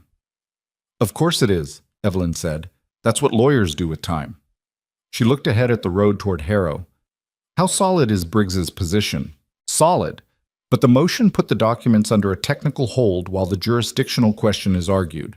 Nothing gets filed formally with the court until that's resolved. He paused. Which means Crow has a window. How long a window? A week. Maybe 10 days. He looked at the people riding behind her. Witness testimony goes into Briggs's record regardless of the motion. It exists in the federal record before any court ruling. She understood what he was saying. "Then we need to get these people in front of Briggs today," she said. "Not tomorrow." "Yes." She started her horse moving again. "Rhett," she said. He fell in beside her. "The barn," she said. "It's gone. The whole east side was through the roof before I even got there." He said nothing for a moment, then, "I'm sorry. Thomas built it in the summer of '71. She kept her eyes on the road. He was so proud of it. More proud than he should have been, honestly. It wasn't even that good of a barn. She heard Rhett exhale. Not quite a laugh, but something in that neighborhood. The kind of sound that came when something hit you as both painful and faintly absurd at the same time. "We'll build another one," she said, more quietly, and wasn't entirely sure why she'd said we until it was already out. If Rhett noticed the word, he didn't mark it. He just rode beside her, matching her pace, and behind them the small group of homesteaders moved south through the winter morning, carrying what they knew toward people who had the power to act on it. The smoke of Harrow appeared on the horizon half an hour later, smudged against the pale sky. And Evelyn Mercer rode toward it with her jaw set and her children's faces somewhere in the back of her mind and 4 years of frontier winters in her bones. And she thought about pleasant men who came to your door with papers, and about what it cost to say no to them and mean it all the way down. She thought it was probably worth it. She was going to find out. The testimony took 2 days. Briggs ran it properly, with Oates taking written record and a notary brought in from the land office 2 streets over to authenticate the signatures. Each person who'd come from the valley sat across from Briggs's desk and said what they knew, and Briggs asked his careful questions, and the record grew page by page into something that had weight to it, the kind of weight that was harder to dismiss than a single man's word. Jim Wicker talked for nearly an hour about the tax notice, the amounts that didn't match county records, the name on the notice that turned out, when Briggs checked, to belong to a county clerk who had left his position 8 months prior and whose signature had apparently continued to appear on documents after his departure. Wicker was not a polished speaker, and he knew it, and there were moments where he circled back and corrected himself and started over, and Briggs let him do it without hurrying, which Evelyn noted and respected. Matthias Lundgren brought a letter. He'd kept it, filed in a box under Practical Britta's instruction, a letter from the Dunmore Land Company dated 14 months ago, offering to purchase his claim at a price he'd known was low and hadn't been able to articulate why until now. The letterhead matched documents in Rhett's satchel exactly. Same printer, same address, same small ornamental border that Rhett had traced back to a print shop in the county seat that had done work exclusively for Crow Enterprises for the past 4 years. Reed Purcell had something simpler. He'd been told by a man who came to his door that his water rights were in dispute, that a prior claim predated his own, and that he'd be wise to settle before the courts got involved. He'd spent 3 months afraid of losing the creek access that made his claim viable, before concluding there was no such prior claim in any record he could find. He'd filed it away as a misunderstanding. Sitting in Briggs's office, he understood it hadn't been. Colton Marsh produced the tax notice he'd mentioned on Evelyn's doorstep. It was fraudulent. Briggs could see it within minutes. The county seal slightly wrong, the paper stock different from official county documents. And when Marsh understood fully what he was looking at, he sat very still for a moment and then said quietly and with considerable feeling, "I paid it. I paid that notice, and I shouldn't have." "You'll get that money back," Briggs said. He said it with the careful precision of a man who knew he was making a promise he'd have to work to keep. "That's part of what this is for." Evelyn gave her own testimony last. She kept it factual. The Dunmore man on her porch, the timing, what he'd said, and how he'd looked at her property when he said it. The barn fire, the shots that hit Oates. She didn't editorialize. She didn't need to. The facts were sufficient without decoration. When it was done, Briggs looked at the stack of pages Oates had produced and said, "This is a record.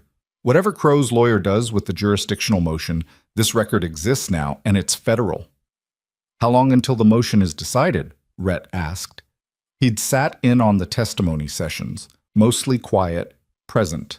"The judge assigned to hear the motion is coming through the circuit in 10 days. Once he rules, assuming he rules our way, which I believe he will, the main complaint goes forward to Judge Foss in February." Briggs looked between them. "You both need to stay available." "We're not going anywhere," Evelyn said. She meant the week. She didn't know yet that she'd mean something longer than that. There was the practical problem of where they stayed. The Harrow boarding house was adequate, but adequate was an expensive thing to maintain indefinitely on what Evelyn had in the tin at home, which wasn't much. She'd said nothing about this to anyone because there was no point in saying it. The problem existed whether she named it or not. But on the third morning in Harrow, over breakfast in the boarding house dining room, Rhett said without preamble, "I have money."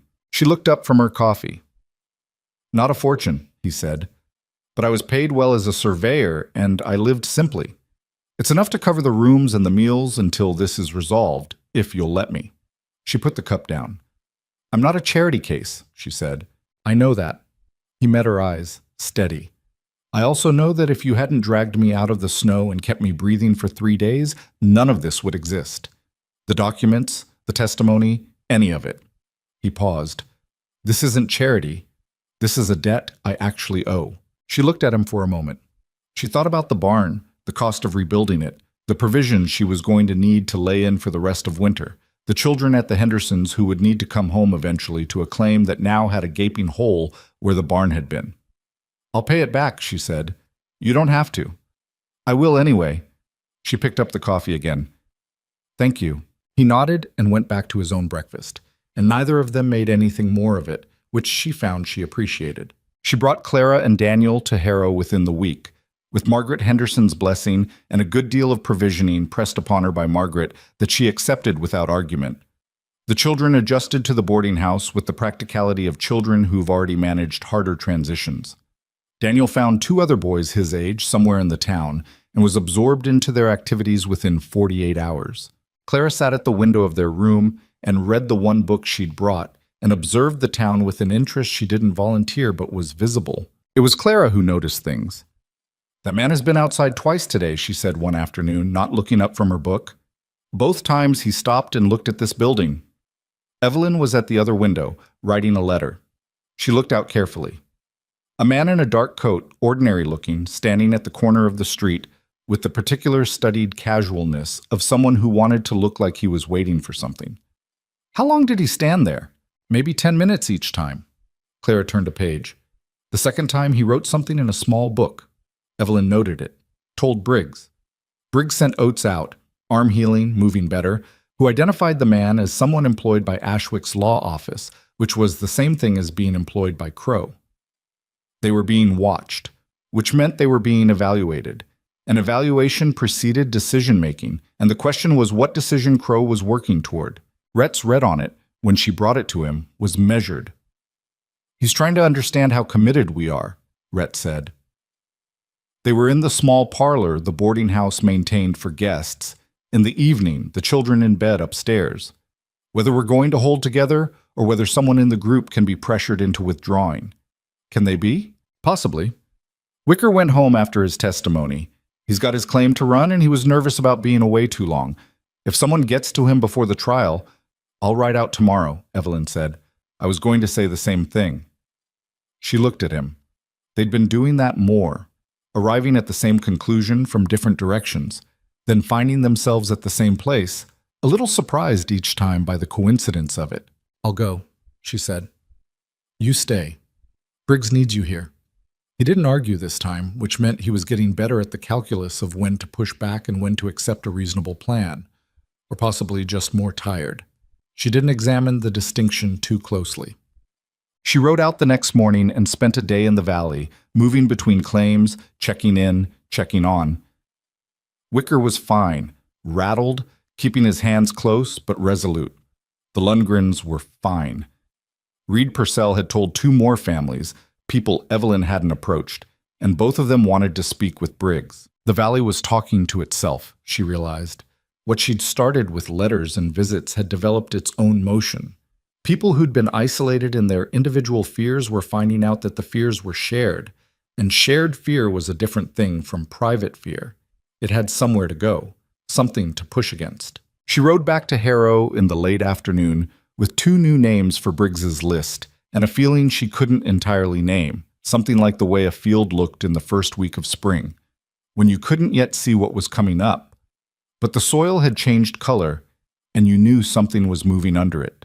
Rhett was waiting at the boarding house, which she'd noticed he did when she went out alone, though he'd never said as much.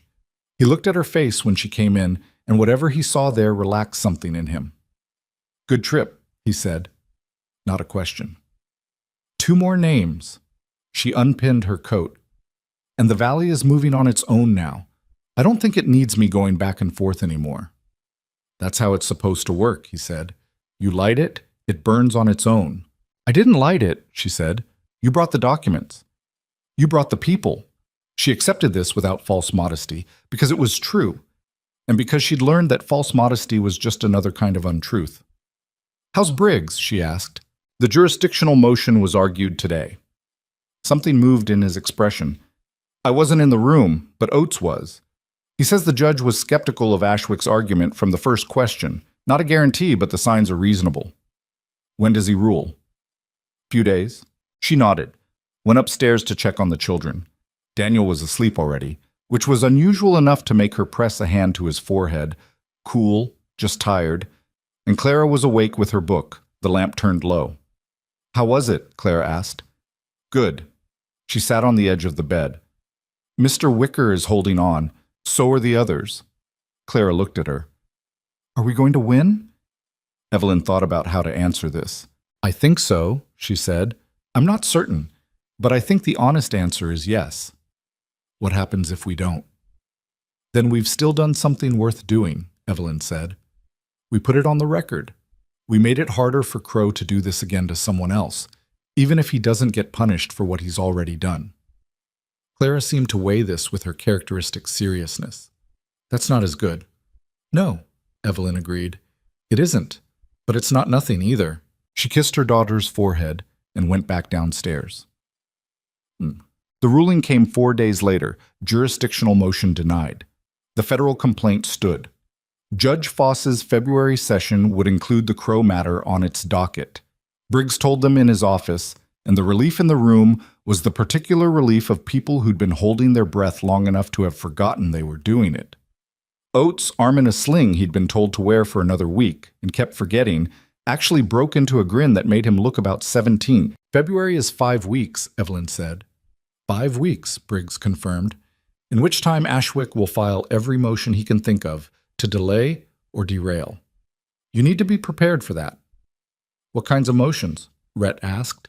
"Challenges to document authenticity. Chain of custody arguments. He'll try to establish that the papers left your hands long enough to have been altered. Character challenges." Briggs looked at Rhett steadily. "Your employment history with Crow will be used against you. The argument will be that you had access to these documents, that you were a disgruntled former employee, that you fabricated or altered them." Rhett said nothing for a moment. "The second set, with Cora Dunst." "I know. I've already been in contact with her." Briggs paused. "The second set corroborates the originals. But Ashwick will argue they're copies made from a single source, from you. What we need is independent verification of at least some of the underlying transactions." The county records, Evelyn said. Briggs looked at her. The fraudulent tax notices reference county filings, she said. If those filings are in the county record, they can be independently examined. And if they're not, if the filings Crow's people created don't appear in the actual county record, that's its own kind of evidence. Briggs was quiet for a moment. That's correct, he said. The problem is that the county record is in the county clerk's office, and the county clerk, as I mentioned, is not reliably the previous clerk, Evelyn said. The one whose signature kept appearing on documents after he left. Where is he now? Rhett looked at her. Briggs looked at her. I don't know, Briggs said slowly. Find out, she said. If those documents used his signature without his knowledge, he's a victim, not a collaborator. And a former county clerk who can testify that his signature was forged on land transfer documents is a very different kind of witness than a homesteader who got a bad tax notice. The silence in the room had a quality to it. Her husband used to say she was practical, Rhett said to Briggs, and there was something in the way he said it that she hadn't heard from him before. A kind of proprietary warmth, the tone of someone referring to a person who belonged, in some indefinable way, to their circle of concern. She didn't examine that either. There was too much else to do. The former county clerk's name was Edmund Prace, and it took Oates 6 days and 3 telegraph messages to track him to a town 60 miles north where he'd relocated after leaving his position and apparently after a period of what his landlady delicately described as considerable personal difficulty. He came south on the stage willingly once Briggs's letter reached him, almost eagerly, Oates reported, as though he'd been waiting for exactly this kind of summons and was relieved it had finally arrived. He was a small, precise man in his early 60s, with the slightly faded look of someone who'd been respectable and then had that respectability damaged in ways he hadn't fully recovered from. He sat in Briggs's office and looked at the documents bearing his signature and went very quiet for a long time. I didn't sign these, he said finally. Not these specific ones. I signed forms in the normal course of my work, and I would occasionally pre-sign blank forms for expedient processing, which in retrospect was... He stopped.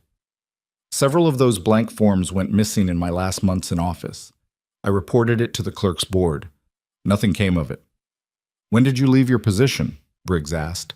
I was asked to resign, Prace said with the tight dignity of someone who'd practiced the phrasing. 18 months ago.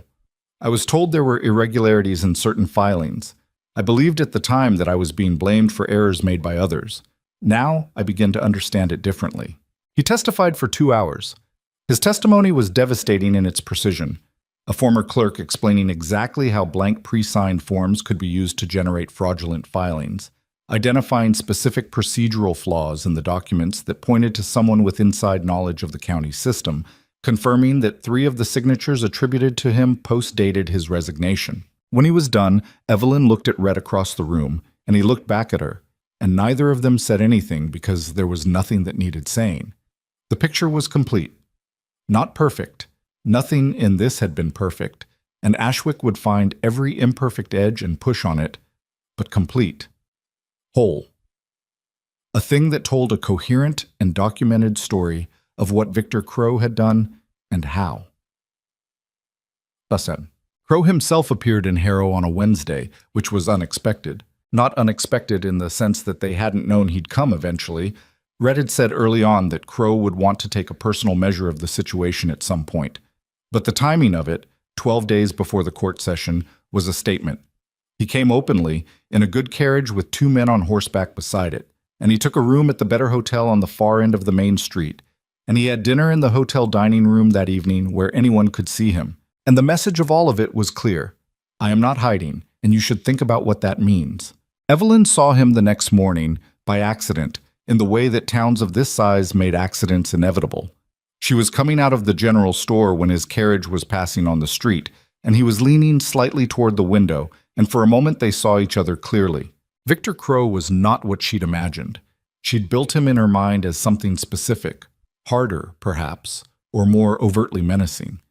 And the reality was a man in his mid-50s, heavy-set but not unhealthy, with a face that was more thoughtful than cruel, the kind of face that looked like it belonged to a banker or a judge. Well-dressed without ostentation. He looked at her from the carriage window with an expression she couldn't read at first, and then she could. Appraisal. Pure, cold appraisal, taking her measure the same way she was taking his. The carriage moved on. She stood on the boardwalk for a moment and then went back to the boarding house and told Rhett. "He wanted to see you," Rhett said. He was at the small desk in the parlor, going through his own notes. "He knows your name. He wanted to see what kind of person files against men like him." "What did he see?" "I don't know." He looked at her. "What did you see?" She thought about it honestly. "A man who thinks he's going to win." "He might," Rhett said.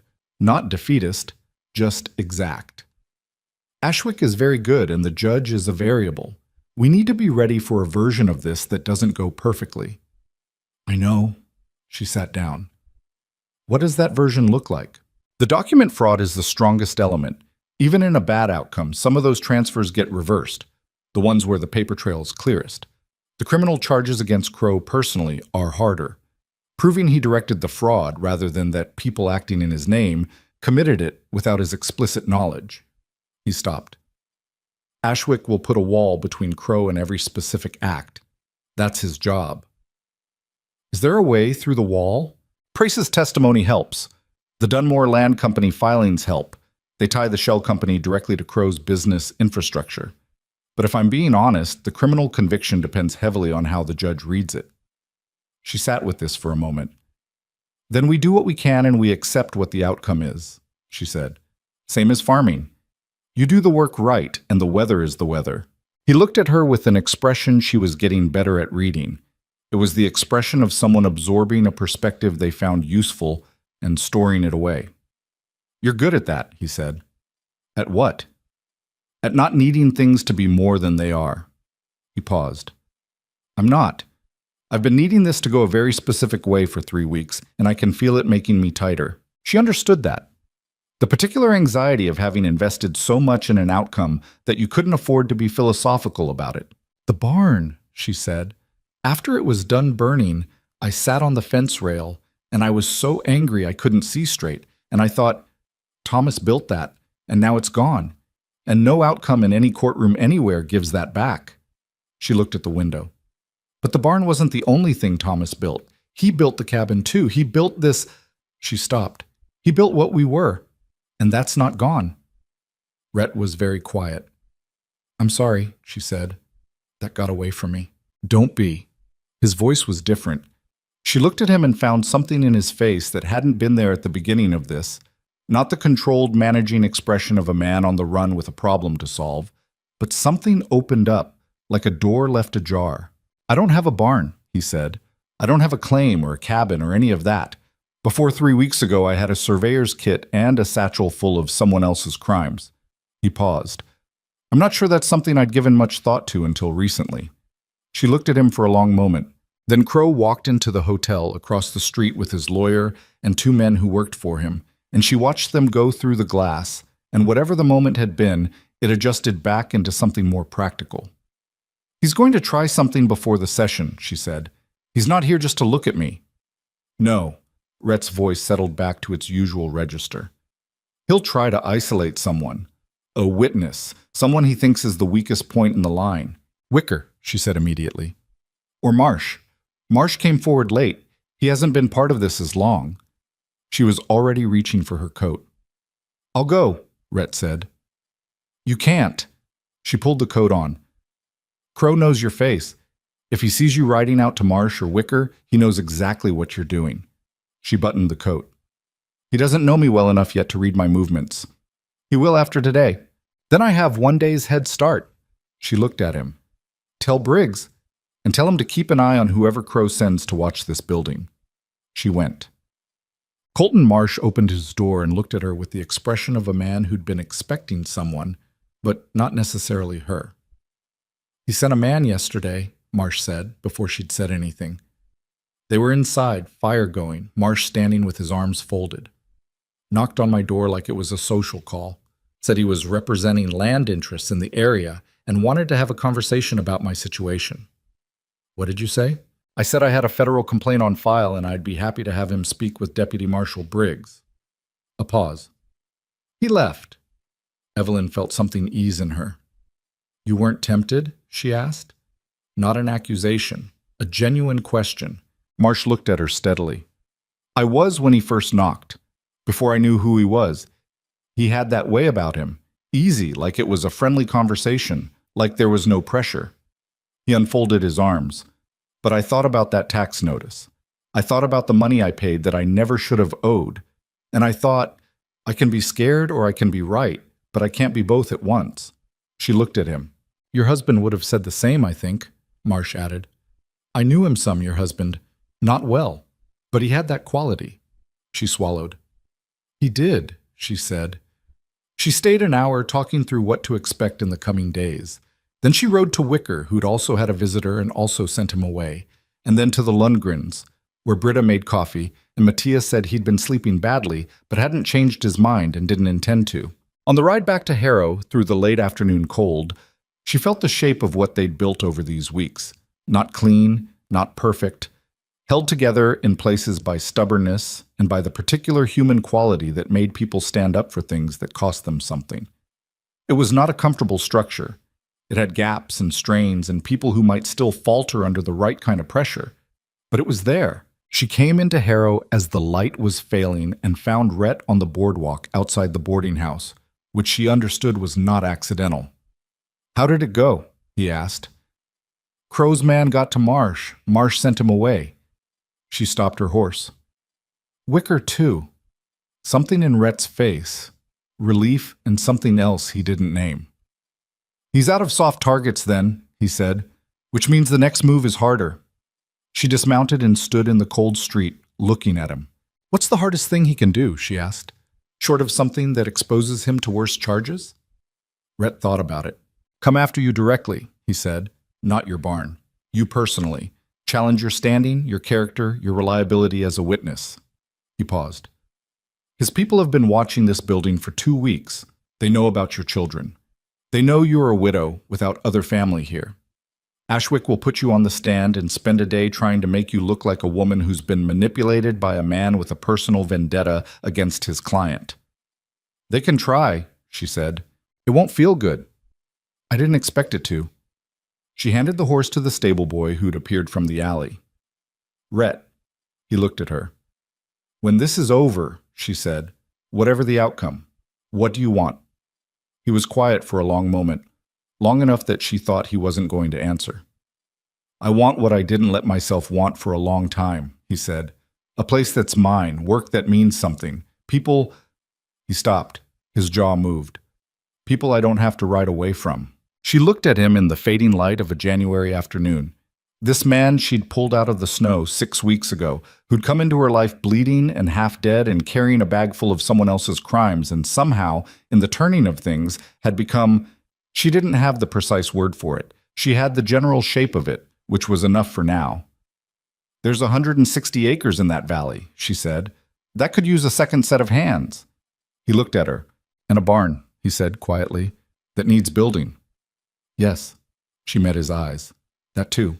She went inside before either of them could make more of it than it was ready to be. And she heard him follow a moment later and the door closed against the cold. And somewhere upstairs, Daniel was probably doing something inadvisable, and Clara was probably managing it with her characteristic air of someone who'd lived 3 lifetimes already, and the fire inside would be warm, and the judge was 12 days away. It was enough. It was more than enough. It was, she thought, exactly what it was supposed to be. Not finished, not resolved, not wrapped in the clean closure of something final. Just the good, real, complicated fact of being in it. Still standing, still moving forward. Tomorrow they'd prepare for Ashwick's next motion. Tonight she was going to eat supper with her children and not think past the end of the meal. She hung up her coat and went upstairs. The 12 days before Judge Foss arrived were the longest Evelyn could remember since the weeks after Thomas died, and those had been long in a different way, heavy with grief and uncertainty, the kind of waiting that had no direction to it. This waiting had direction. It had a date and a room, and a stack of documents, and the faces of people who'd agreed to stand up and say what they knew. That made it better and worse simultaneously, because there was something to lose now in a way that shapeless grief didn't have. Ashwick filed 3 more motions in those 12 days. Briggs handled 2 of them directly. The third required a written response from Rhett, which he drafted at the small desk in the boarding house parlor over 2 evenings, Evelyn reading each paragraph as he finished it, catching one instance where the language was too combative and would give Ashwick room to paint Rhett as personally motivated, which was exactly the portrait he was building. "Take that sentence out," she said, pointing. Rhett read it back to himself. "It's accurate." "It's angry." "Accurate and angry aren't the same thing in a legal document." He looked at her for a moment and then crossed it out without further argument. She'd noticed he did that, argued briefly and then yielded when the reasoning was sound, without the kind of ego preservation that made some men keep fighting past the point where they'd already lost. It was not a small thing. The third motion was denied, same as the others. Crow, by that point, had been in Harrow for 10 days. He was visible in the way that powerful men made themselves visible when they wanted to remind everyone of the weight they carried.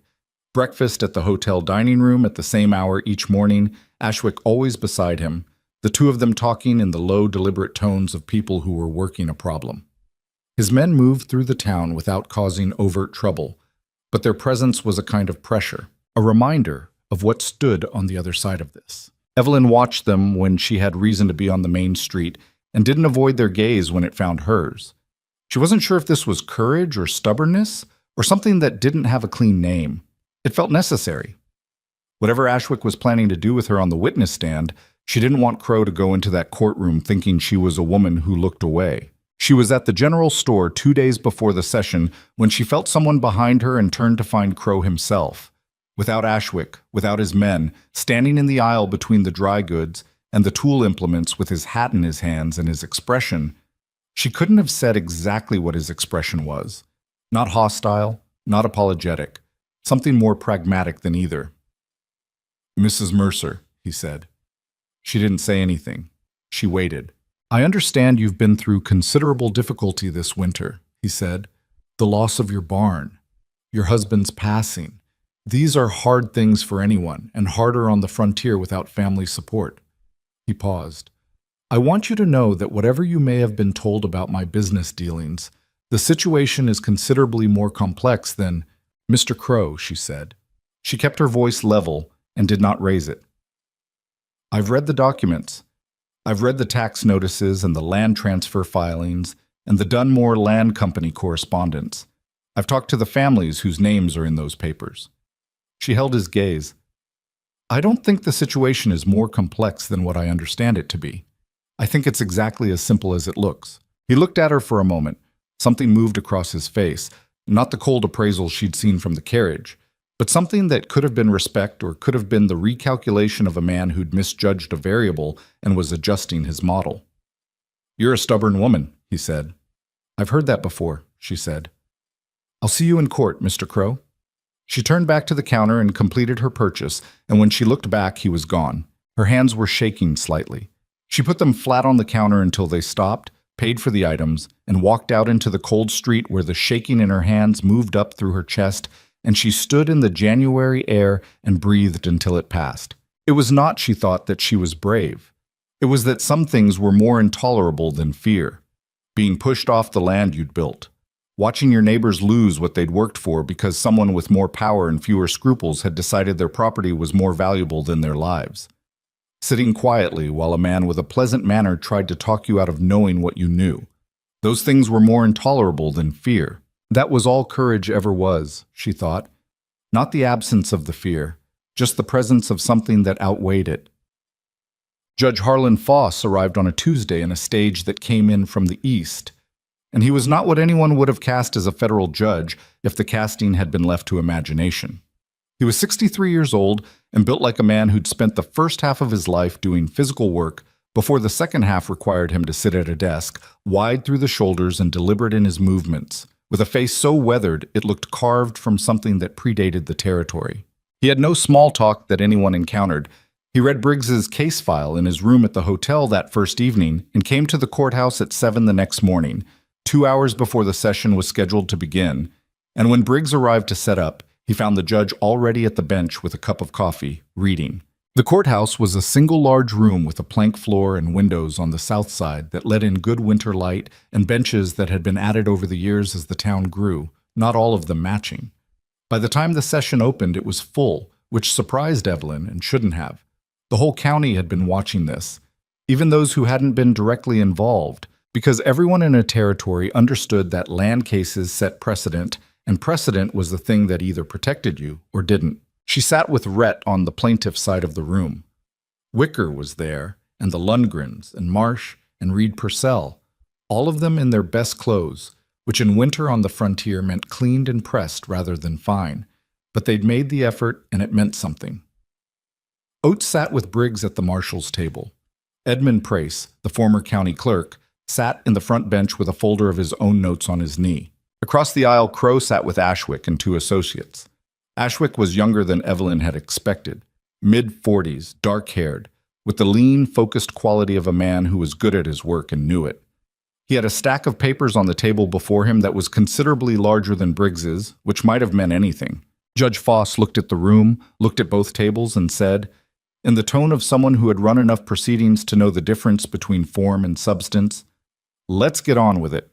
Boom. The session ran 3 days. Evelyn had expected it to feel more dramatic than it did, and then revised that expectation after the first hour, when she understood that legal proceedings were not dramatic in the way that the word implied. They were something more grinding, repetitive, precise, built from the same material revisited from different angles, each side trying to establish the angle at which their version of events looked most like the truth. It was exhausting in a way that physical work wasn't, because there was nothing to do but sit and listen and watch and wait for your name. Ashwick was good. She'd known he would be, and still it was a different thing to watch it in practice. He moved through the document challenges with surgical precision, identifying every gap in the chain of custody, every point at which the papers had been out of Rhett's direct possession. He put Rhett's employment history to the judge with the flat, reasonable tone of someone presenting uncontested facts. A man who had worked for Victor Crow, who had been in the process of having his contract terminated for performance issues, who had subsequently produced documents alleged to prove fraud. He did not say, of course, he fabricated them.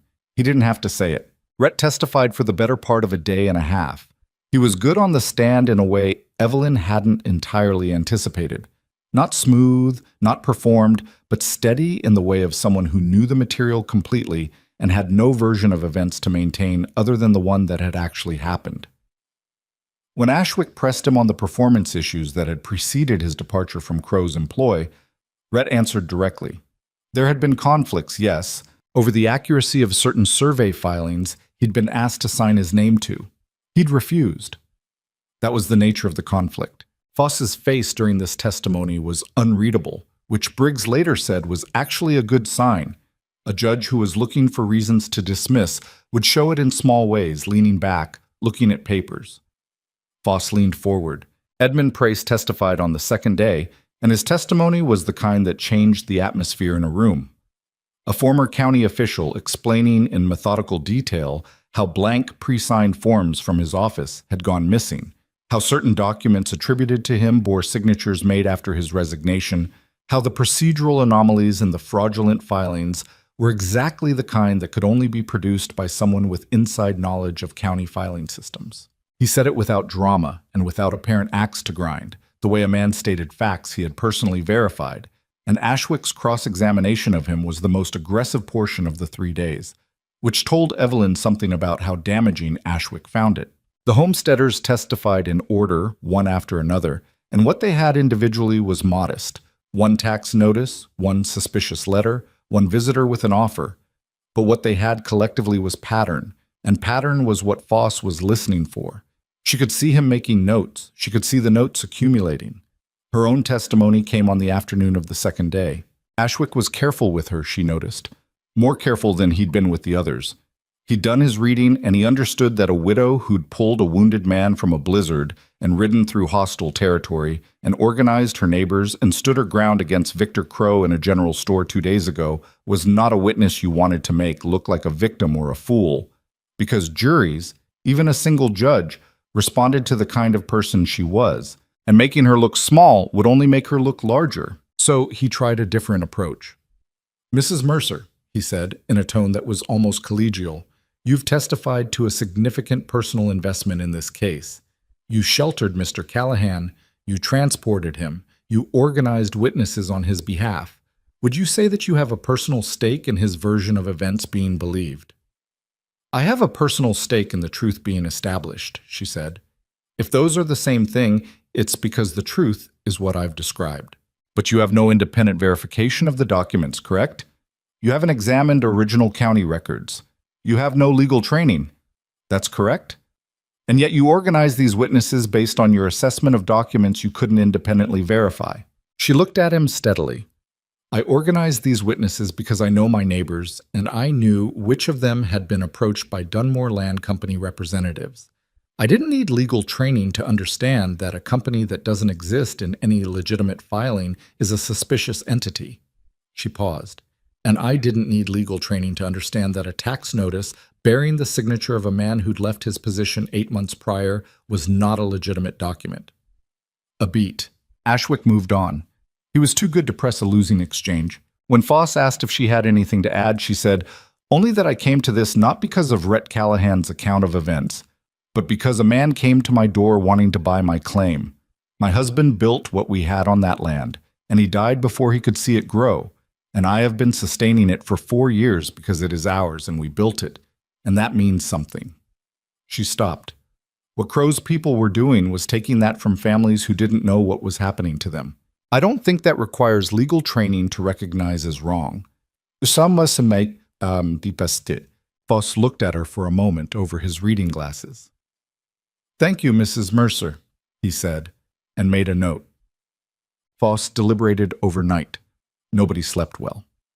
Evelyn sat with Clara at the boarding house table after Daniel had gone to bed, and they played cards badly, neither of them paying much attention to the game, the deck becoming something to do with their hands. "If it doesn't go the way you want," Clara said, dealing another hand she didn't look at, "then we go home and we rebuild the barn and we keep going," Evelyn said. "The claim is still ours. Crow hasn't moved against us directly. Would he? After all this?" "I don't know." She picked up her cards. "But we'd know more about him, and he'd know we weren't going to be quiet about it, and that changes the calculation." Clara absorbed this. She had a 3 and a 7 of the same suit and 2 face cards, and she arranged them with the precision of someone who found comfort in order. "Do you trust Mr. Callahan?" she asked. Evelyn looked at her daughter. "Yes," she said. "I do too," Clara said matter-of-factly. "He talks to me like I'm a person, not a child. Most men talk to children like they're furniture that might start moving." She played a card.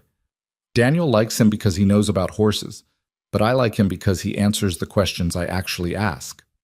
Evelyn looked at her cards and did not say what she was thinking, which was that 8-year-olds were occasionally the most clear-eyed observers in any room.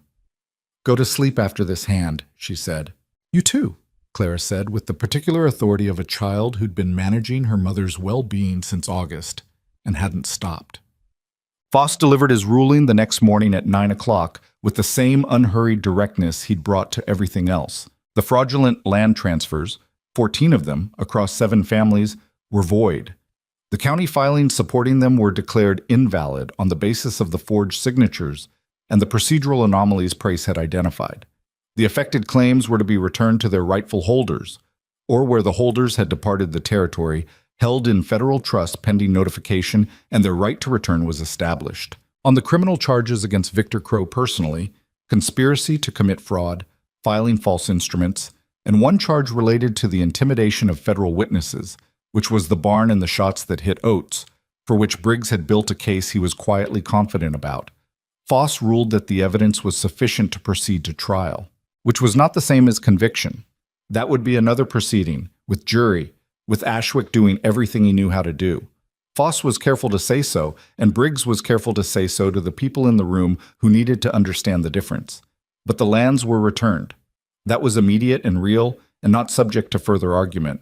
The room was not what Evelyn had imagined when she'd thought about this moment. During the long nights in the boarding house and the longer nights before, out in the valley with the cold pressing in, she'd imagined something more obviously momentous.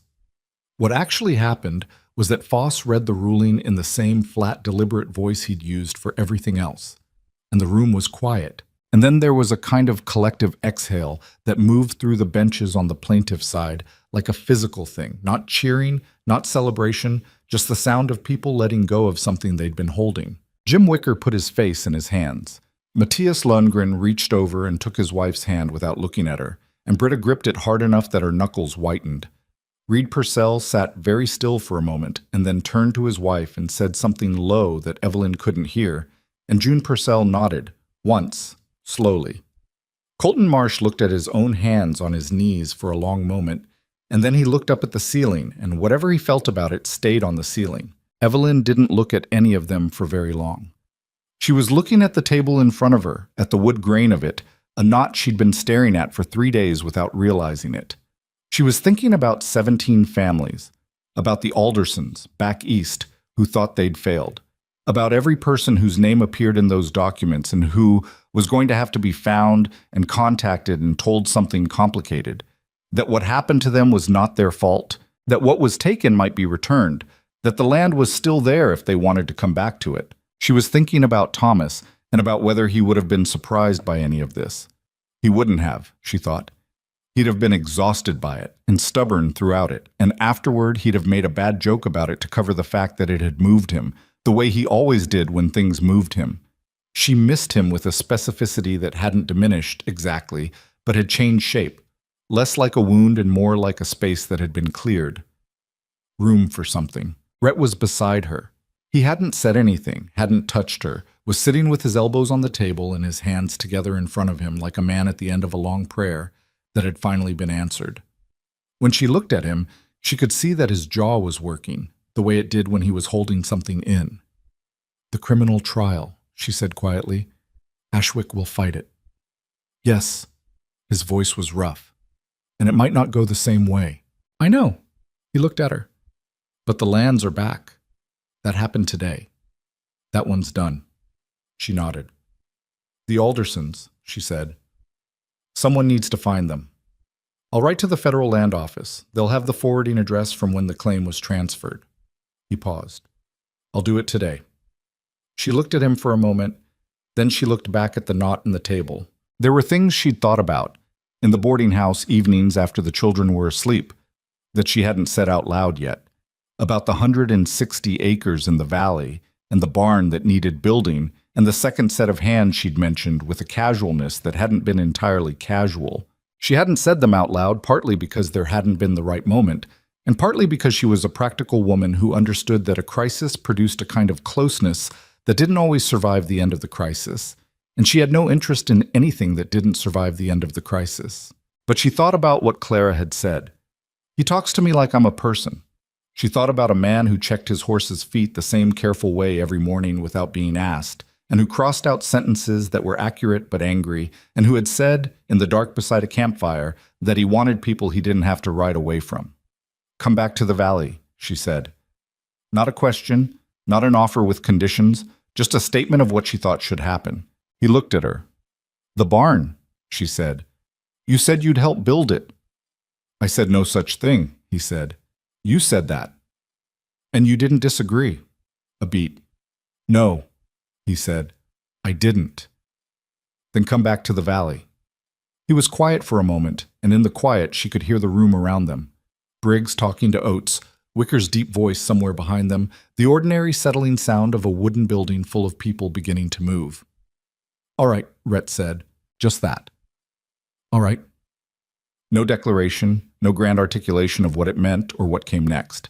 Just the simple agreement of a man who'd been deciding something for a while and had finally landed. She nodded, pushed back her chair. There was work to do. Well, the criminal trial happened in April, when the snow had pulled back from the valley floors, and the first tentative green was showing along the creek banks. It lasted 4 days, and it was harder than the federal session in February, because Ashwick had had 2 months to build his wall between Crow and every specific act, and he'd built it with the competence of someone who'd done it before. The jury was out for a day and a half, long enough that Evelyn, sitting in the Harrow boarding house with her children and the same deck of cards, let herself consider what it meant if they didn't convict. It meant the lands were still returned. It meant the criminal case could potentially be retried under different circumstances, different evidence. It meant a partial outcome that wasn't the full one but was real. She told herself these things and believed them and still sat with her jaw tight, waiting. The jury convicted on fraud, and conspiracy. Not on the intimidation charge. Not enough direct evidence connecting Crow to the men who'd shot Oates and fired the barn, which was the wall Ashwick had built most carefully. Not a perfect outcome. 2 of the 7 charges, not all of them. But fraud and conspiracy in the territory carried sentences that mattered. Crow's cattle empire, the Crow Cattle Company, the Dunmore Land Company shell, the interlocking arrangements that had made him one of the most powerful men in the county, was ordered dissolved pending the criminal penalties. The assets would be subject to claim by the people who'd been defrauded. It would take time. It would take federal oversight and lawyers and more proceedings that Evelyn wouldn't need to attend but would hear about. It wasn't everything they'd wanted. It was enough. More than enough for the families who'd been returned their land. More than enough for Edmund Prace, who sat in the courtroom when the verdict was read with the expression of a man who'd been carrying a thing for a long time and had finally been able to put it down. Crow left the courthouse between 2 federal deputies with Ashwick beside him, saying something in a low, urgent voice that Crow, for the first time in Evelyn's observation of him, didn't appear to be processing. He looked like a man who'd run a calculation so many times he'd trusted it completely, and was only now confronting the possibility that the calculation had been wrong. She watched him go. She didn't feel triumph, exactly, more like the particular exhaustion of something finished. Tom. They went back to the valley in late April, when the roads were passable, and the creek was running high with snowmelt, and the land smelled like the beginning of everything. Rhett came with them. He'd spent 2 weeks in Harrow after the trial, working with Briggs on the documentation required to notify the displaced families of the land reversions. The Aldersons and the others, letters going east, going north, going wherever people had scattered when Crow's machinery had moved through their lives. He did it methodically, without being asked to, the way he did most things. She found out from Oates that he'd also paid, quietly and without mentioning it, for the stage fare that brought 2 of the displaced families back to the territory to reclaim their land. When she said something about it, he said, "I surveyed that land. I made the maps that made it easier to steal. I have some skin in the writing of it." She didn't argue. She'd learned which arguments to make and which to leave alone. The cabin was as she'd left it. The site where the barn had been was a rectangle of blackened earth, already softening at the edges as spring came on, the weeds beginning to reclaim the perimeter. She stood and looked at it for a while without saying anything, and then she started making a list of what the lumber would cost. Rhett stood beside her. "East-facing would be better," he said, looking at the site. "Better morning light for the horses. If you shift it about 10 feet east, you get a more sheltered approach from the north wind." She looked at where he was indicating. "Thomas put it where it is because the ground was level. The ground 10 feet east is also level." He looked at her. "But if you want it where it was, that's where it goes." She looked at the site, at the 10 feet of slightly better ground east of it. "You're right," she said. "East." He nodded, and she watched him start measuring with his surveyor's instincts, stepping out the dimensions, seeing the structure in the empty air the way men who were good with space and proportion could. She'd always found that quality remarkable in Thomas, too, the ability to see what wasn't there yet. Wicker came the following week with his 2 hands and spent 3 days helping with the framing. The Lundgrens sent Matthias's oldest boy, 16 and strong, who worked without complaint and ate everything put in front of him at supper. Reed Purcell came for a day. Colton Marsh came for 2. It wasn't smooth. Nothing built by multiple people with different habits and in the variable weather of a territory spring was smooth. There were arguments about the roof pitch.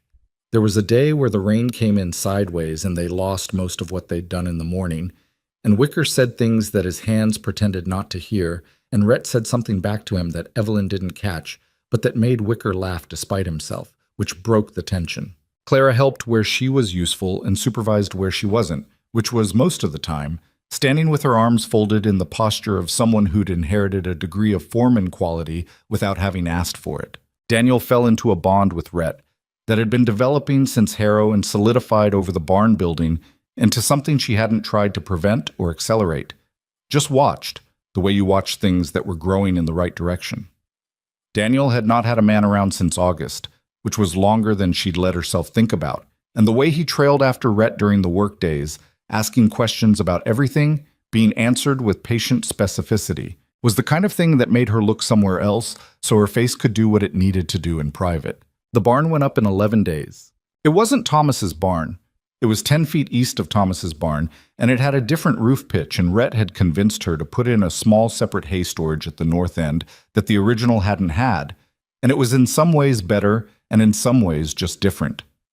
She stood in front of it on the morning it was finished, and she thought about Thomas's unnecessary pride in the original. And she thought that he would have looked at this one and said something deprecating about the nail spacing while being visibly pleased about the hay storage. She thought about him and it was painful, and it was also all right. Both of those things at once, which was what grief became when you were far enough from the worst of it. Not gone, just quieter, livable, part of the fabric rather than the whole of it.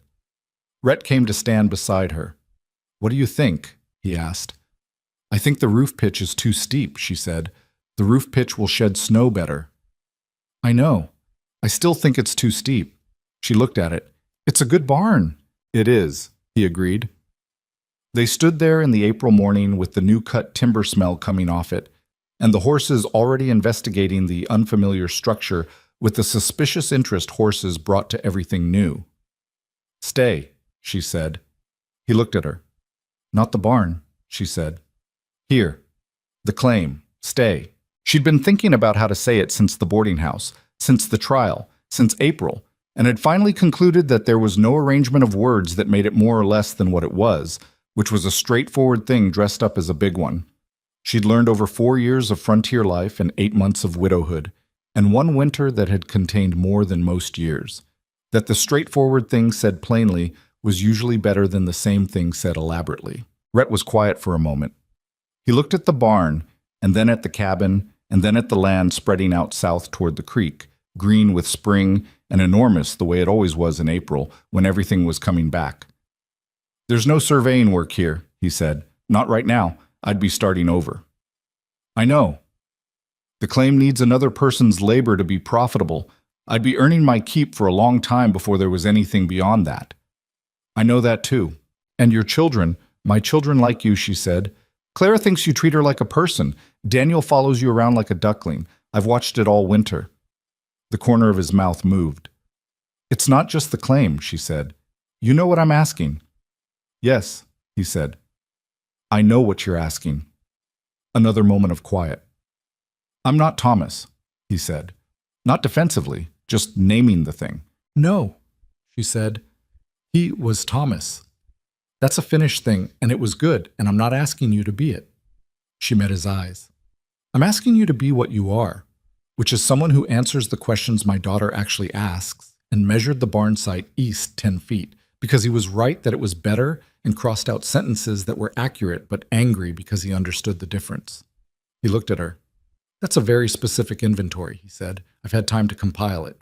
He was quiet for a long moment, long enough that the horses lost interest in the barn and wandered toward the water trough, and somewhere behind the cabin, Daniel was audibly engaged in some enterprise that involved hitting something repeatedly, and the creek moved in the distance with the sound it made in spring, full and purposeful. "Yes," Rhett said. That was all. No ornament, no speech. She nodded, looked back at the barn. "The hay storage needs another latch on the north door," she said. "The one Purcell put on won't hold in a hard wind." "I know," he said. "I was going to fix it this afternoon." They walked back toward the cabin, and the morning was the kind of morning that the territory produced sometimes in April, clear and cold at the edges and warm in the direct sun, the light at the particular angle that made the land look like it was showing you its best side, not showing off but just being what it was, and not apologizing for it. It had been a winter that Evelyn Mercer would spend the rest of her life being asked about, once the story got out the way stories did in territories where people needed